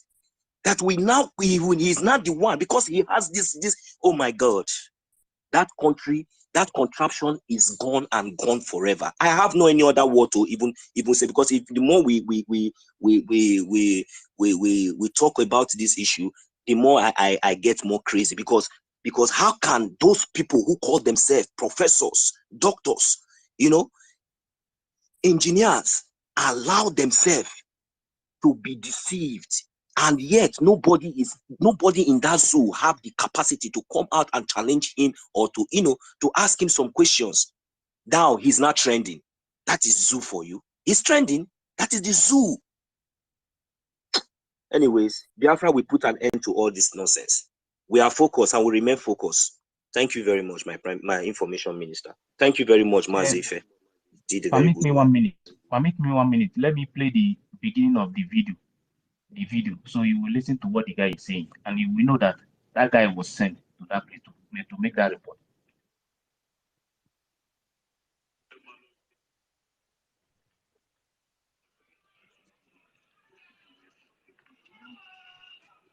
Nigerian youth, we are all used to BIAFRA events. First of all, BIAFRA events where they shoot one bomb and do a lot of things. But when it comes to the aspect of security of Nigeria, a lot of us are not interested, and that is why I'm here today. You understand? Because these things are very important. You cannot come into a BIAFRA event and not come. But if anything that concerns us to improve this country, and to make this country better, and to make this country grow, and 100% interesting. You understand? That's why we are here to talk about the security of Nigeria, and what social media can cause, the kind of harm it can cause when it comes to passing information to people. So I indulge all of you here to come, and to the people that will be online. You understand? I indulge all of you. Please, you guys should come, and everybody here, turn the camera on. Mazi, let's the audio is not coming out clear. I believe everybody has listened to this audio. Let's see Sue Warrior go. I think she's having network issue because she's coming up with her other accounts. So let her just permit me. Sorry, my information. Yeah, she can go. The guy was the guy was only he was saying that he is interested in solving the security problem in Nigeria. He's interested. That is to show you that what you are seeing now is the handwork of the military. Thank you. Warrior Queen, are you there? We're running up. Yes, I'm here. Yeah, your closing remark. With my other account, I cannot access my mic again. I'm still there. So that is Twitter for you. So that is it. I think this because I was the person that mentioned the very dark man. That is what brought about him. And the reason I mentioned him, it's not the first. No. It's not you. My attention was drawn to that video while we were here. Oh, That is why I had to address it. It's yeah, not about yeah. you. The reason I mentioned his name in this broadcast is the second video he made. And I will invite every one of us here, if you want to know who is very dark, the very dark man. Go on, not Nigeria. Nigeria people, they don't even like that man. They don't like him. Everybody is firing him. Even during Warrior Queen, yeah, wait. I'm sorry. Please. Yeah. Anyone with that video of that guy where he made that a documentary from that Yeah. epic center where he visited, please forward the video to me. Yeah. Thank Yeah. you. Please go on. Carry on. If you go to it is I will forward it to you direct from Facebook, the full video of that documentary. Even the second one he made when he was analyzing, there he was running people. So the second one he made, talking about is that they are after his life and others and all. I will still forward the two to you. I have the two. And the No, forward the one waiting for Twitter. Don't forward the one for Facebook. So that we can the two day Twitter. Now Minister Ugo 247. Okay, I will take it from there. All Yeah, right. he have the two. The two I didn't even know about it was the two. I know very dark man, but this very video, I don't know about it. It was through Ugo 247 I saw the video on Twitter. So before I now even see the second one, he post the second one again. So just go to Ugo 247, you will see it was the one that posted in Twitter. You will see the two. The first when he was there, and after he have left there, talking about their after his life there, you know that they are going to come after him, even though he will die, but he will say the truth before he died. So he was not talking about some other revelation he didn't talk about in that video he made. On the second video, he was talking about, he said, I know they are going to come for me and they are after me because of some DM I'm receiving in my DM, the message I'm receiving in my DM. Before they come and kill me, even though I will die, I will talk the truth before I die. He's talk about, there are more revelation he talk about that he revealed in that second video. So you should go and look to that second video before you condemn him. He's not a controversial person. He's not a person that, even though you carry God point for a year or you they slap her for face, he will tell you what he did in mind before he do anything. There are so many of us that are ignorant of what is. So I cannot say that the military sent him or those people sent him and other people sent him. No, but go and listen to the second video, then you will understand the first video he made. Even the first video he was running, somebody was saying, "Why are you running?" He said, "Hey, why I not go run? Because that is zoo. That is zoo for you in a Western world. A place like that is a criminal shin, or what do they call it? Criminal shin, shenographer, criminal. A common person cannot even go there. That is zoo for you. Anything can happen in the zoo. So let them. That is their whole business. So when I was talking about him before, when I mentioned him, it was the second video. He talked about the roads. He said, go to Benin and Anambra or Benin, Lagos, Edo or Lagos, Enugu or so. He talked about roads. He said this road that we were talking about, what bring me to his attention, it was when it was Ife that mentioned Julius Berger. So in the second video, he mentioned about roads. He said, even if he said the road in that place, in those northern part of Nigeria, the way the road are well made, very smooth, very good, and that road is not busy. It's not a road that can contribute anything to the country. It's not a business road. It's not a road that people can pass. He said, but if you go to Lagos to Onisha, Lagos to other roads that their business people are going through, that can contribute to the improvement, to the economic of the country, but they are not. Those roads are very, very bad. They didn't do it. That is the reason I mention him in this. Now, because of the Julius Berger.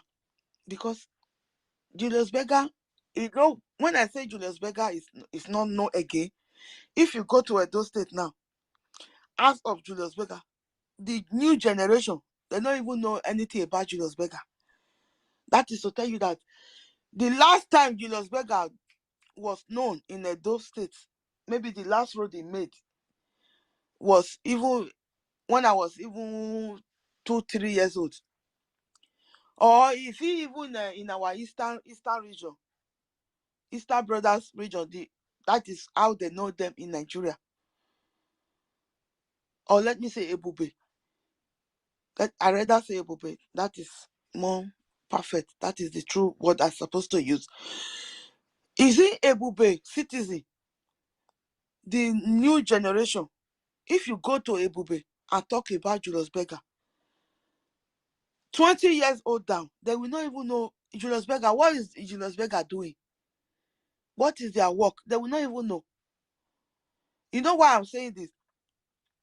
Because the one that senior me, the first son is 18 years. We were talking and so I asked them question, but they don't even know if those things exist. They don't know them because these people, they are not. Julius Berger is a old glory, old.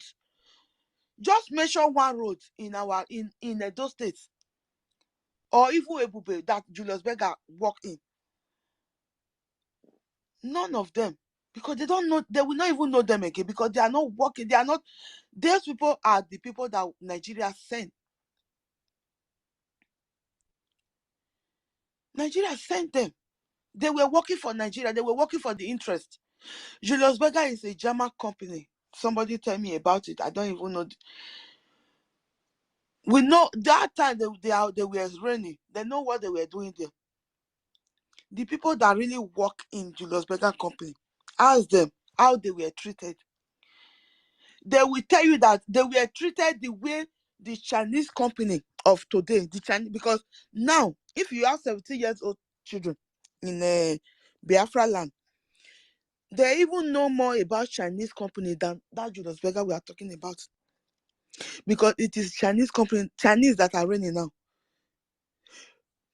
5 years ago, when I come to know that Chinese are now reigning in our land, I told my people, I said, Chinese, Minister for Information, I know you stop our other brother of talking of Chinese, but me, I will talk about them. Chinese, they are more evil than Fulani. They are more wicked than me. I did Germany. I even know them for Italy before. The way Chinese treat their own people, their own citizens, whether they underground, from underground, they clandestine. They bring them come Italy, come they work underground for their garage. One big Chinese company, they will get garage underground. You know, Nigeria, Italian company, even their houses, they always have their parking space on underground. So some big company like that, they also have their parking space underground. They will build it so that they build that because of land, because they don't want to like waste land the way we waste it in our land. And I know and I pray and I know that Biafra is going to bring stop to all those wasting of land in Biafra land. I know that 100%. That is the reason they don't build a company and start building a big. Some of them will even put the parking slot in on top of the big supermarket. Like there in Germany, here in Germany, because they are so good in building bridges and others. So most of their supermarkets here in Germany, the supermarket will be first, second, third floor. From fourth floor or it will be parking.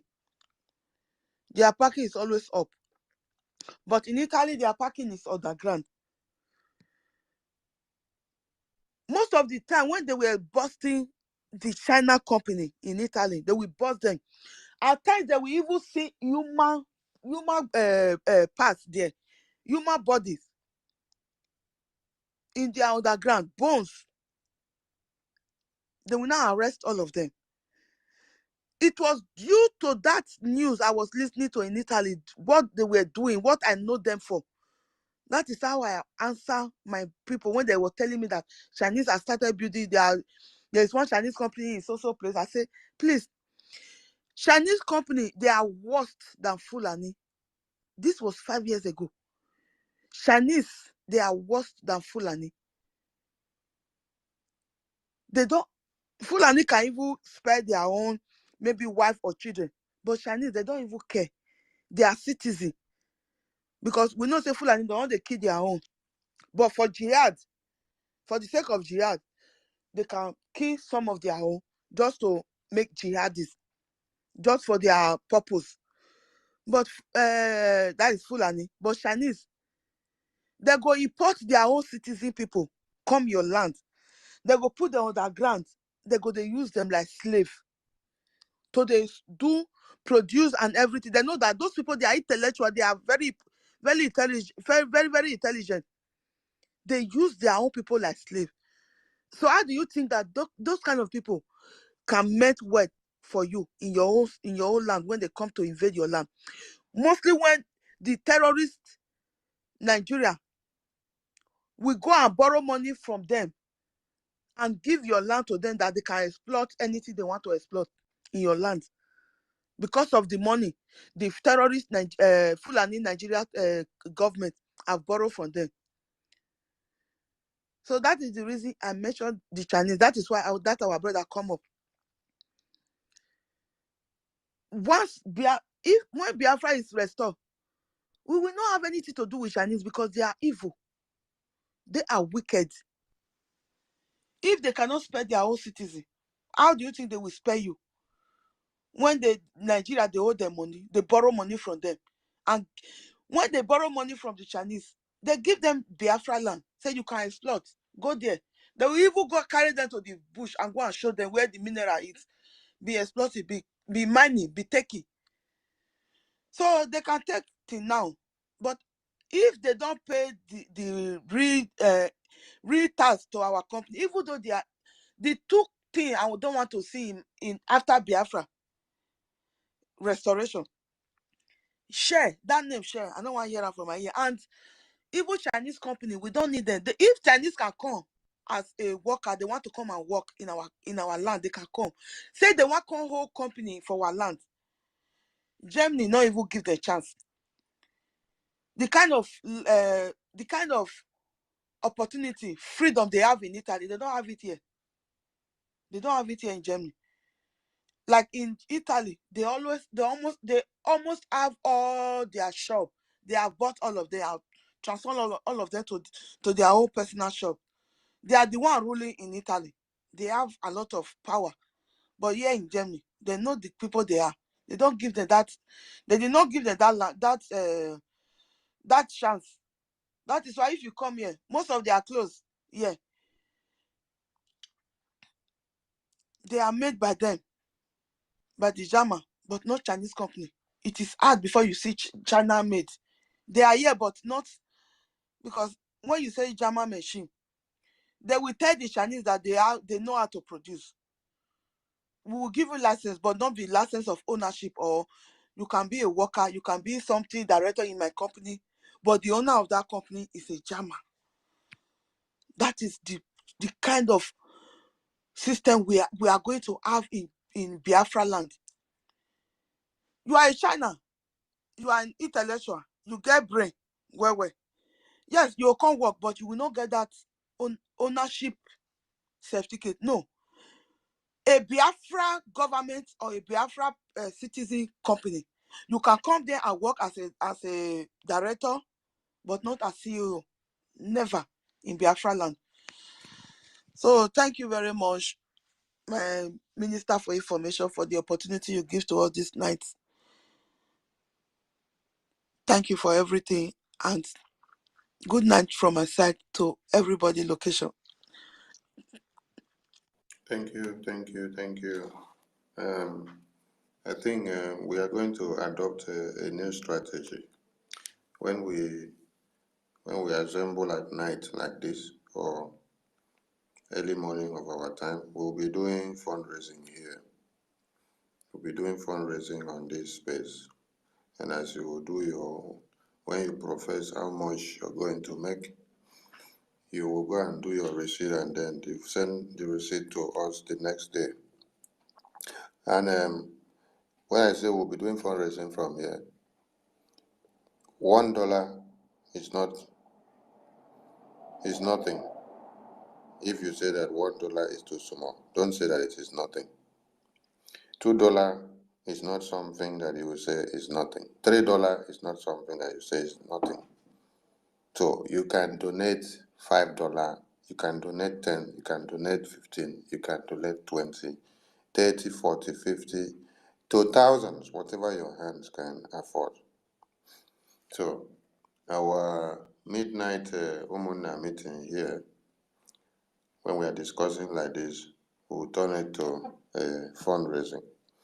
Anybody will carry mic, we talk finish, you make your donation of maybe $10 or 20 or 50 or 30 or 5 or 10, and then we move. Anywhere we assemble now, everywhere we go, we should be raising funds, directly and indirectly. God has given us the ability to raise the funds and to build Biafra and to make it come to be. If we stay here and create awareness from morning till night, then there is no presence of money coming in for the government to be able to carry out what is needed. Everything will still go back to situation 0. So for it to go to situation 100%, money is needed to capitalize every of our talking. I salute the media team. I've gotten the video I asked for. I'm going to make a post to the point, from the point where he made mention of that they massacred the people in that community because of the presence of natural resources that was discovered. That is what I want the media team to pick. Every other thing he says in the video may be okay, we don't have a problem with that. But when you now come and put a wrong narrative in a video reportage, which is going out there, what we do in the Biafran media is that we assimilate information before we now process it and come out with the end result. We don't just listen to video and then go pick it like that. No. Whenever you listen to video, process that information that is here. Listen to it all through. Process the information that the person is passing, line by line, to see whether waiting the person they talk is giving the main information or whether it's just talking from what he wishes. Because when he talk finish, if you go back to process the information, you get to see that there's something that is turned upside down.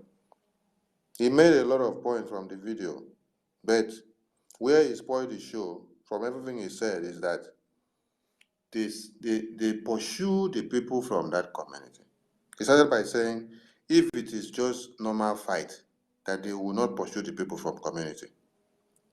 Then he went on to say, that means the reason why they pursue the people from there, kill them, that it is because they discovered natural resources. That is where you spoil the whole show. Now, people that will listen to the rest of the story that you tell now will now be saying, oh, because of natural resources, now they kill the people. But at the end of the day, you're telling us from the same video that you now see the presence of cows. You now see the presence of cows flooding the whole place and taking charge of the whole place. You no longer see human beings or the indigenous people, but you now saw cows So, and then you are now telling us that the massacre or the slaughter started on the 24th, 23rd, 24th, 25th, 26th, 27th, and that the army did not come to intervene. This is the same army that is aiding and abetting and shielding the terrorists. While the genocide was ongoing, the army were doing their show of force on the highway, blocking the road to shield the terrorists to carry out the attack and to finish the people. So this also proves the ignorance in this guy. Yes. Yeah, That he he does said not understand excuse me, reality. minister. He said the cow and the cow rearer. What he said there is that they killed the indigenous people. The cow, that means the Fulani now occupied the land. They were around with the cow, and they didn't go after the cow rearer. I understand. So what we need to point out here is that the guy in question does not understand the reality. Because if you have understood the reality, you will not tell the people that have been massacred, who are working with the same, which the terrorists that came to massacre them are working with the same army, and you're calling on the same army to come to their aid. They can never come to their aid. So you people have not been following up anything. You don't know anything that is happening for over 12 years or 13 years now. So you just jump out from nowhere where you heard that there was massacre. You now went there.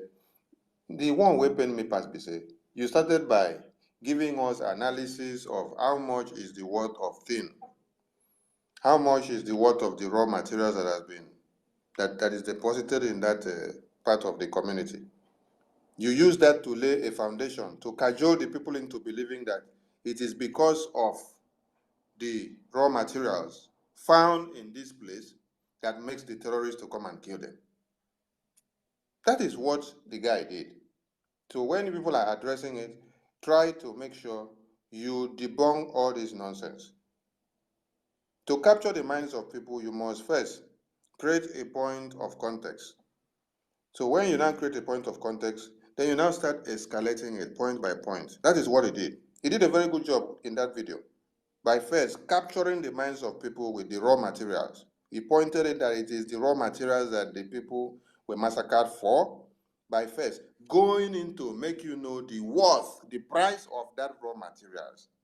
So when any of you now that is reasonable enough, if you listen, if you reason, you say, how will they just keep people like this? Then if somebody say, no, they kill them because of the presence of this raw material. It is very expensive in the market. You say, okay, you are right, you are right. That is what this guy have done. He played a very good script, showed you where the money is, and then, all of you love money now. So you now believe that it is because of the money that is there.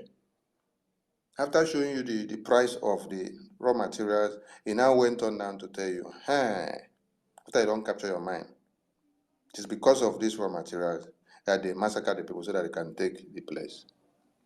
So the people were not massacred because of the raw materials. What just happened is to show that this guy here does not understand what has been happening in the Nigeria that he comes from for years. They have been so mesmerized with the music now, and Nollywood, and Hollywood, and BB Niger. So they don't get the reality of things. So you wake up one day, come and go and do study to visit Jos, to come and start telling people that there's presence of tin and iron ore in Jos, and because of that, that is why they are killing people. And the people are circulating the video. The video is really going far. Please, Biafran media, debunk this nonsense and let people get the reality. Because people now that are from Plateau and Benue and Niger that are supposed to brainstorm and understand and feel the reality that this is jihad coming to kill their women and children and to Islamize everything, they will now go back and relax and say, oh, that means it is not Islamization. It is just because of our presence of raw materials that they are coming for. No, no, no, no, no, no, no. There's nothing like taking of raw materials. There's nothing like taking of natural resources. It is pure jihad. Same thing you saw that happened in Israel, where the Hamas terrorists took over. That is what is there. The same way you saw Afghanistan, taken over by the Taliban. That is what is there. That is how they want to take over Nigeria and then sit. Now, the way you see the Taliban now in Afghanistan, they have seated and they are in control. They now control every weapon that they have there. So if they now succeed in establishing another one in Nigeria now, Islamized Nigeria now, they will now be joining forces together. You now see Turkey, Nigeria, Afghanistan. Before you know it, they have brought down Europe. Because when you check the populations of people in Europe now, 60% of the population of Europe are African jihadists. African jihadists. All these people from Senegambia, Mali, all the jihadists that you have in Africa, they are the ones that fool Europe. Guinea-Bissau, Guinea-Conakry, you see all of them there in Europe. So it's like the pamphlet that is circulated, they're just waiting for the instruction to say strike. They will move in a synchronized manner and then they will strike at the same time.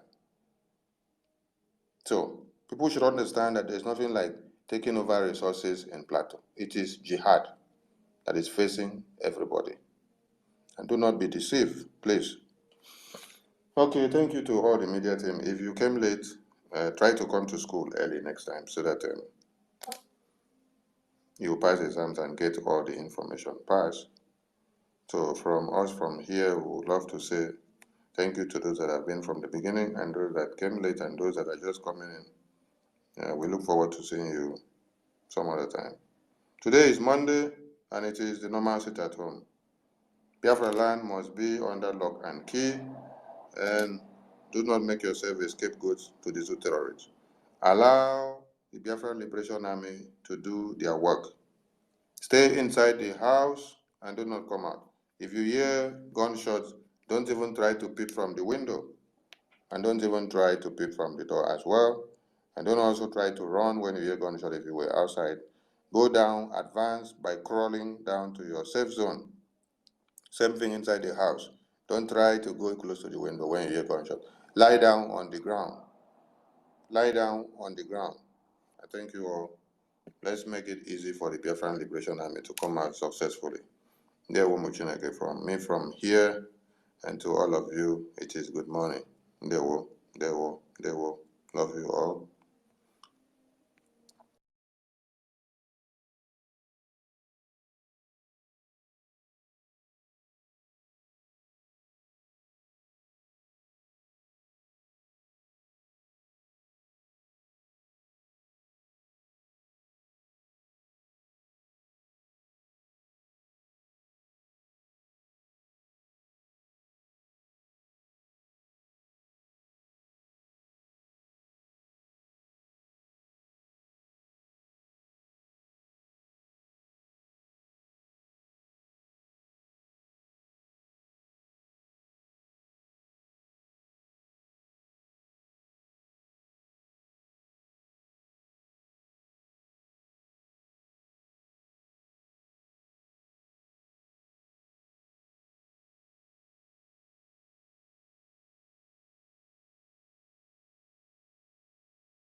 And to all of you, it is good morning.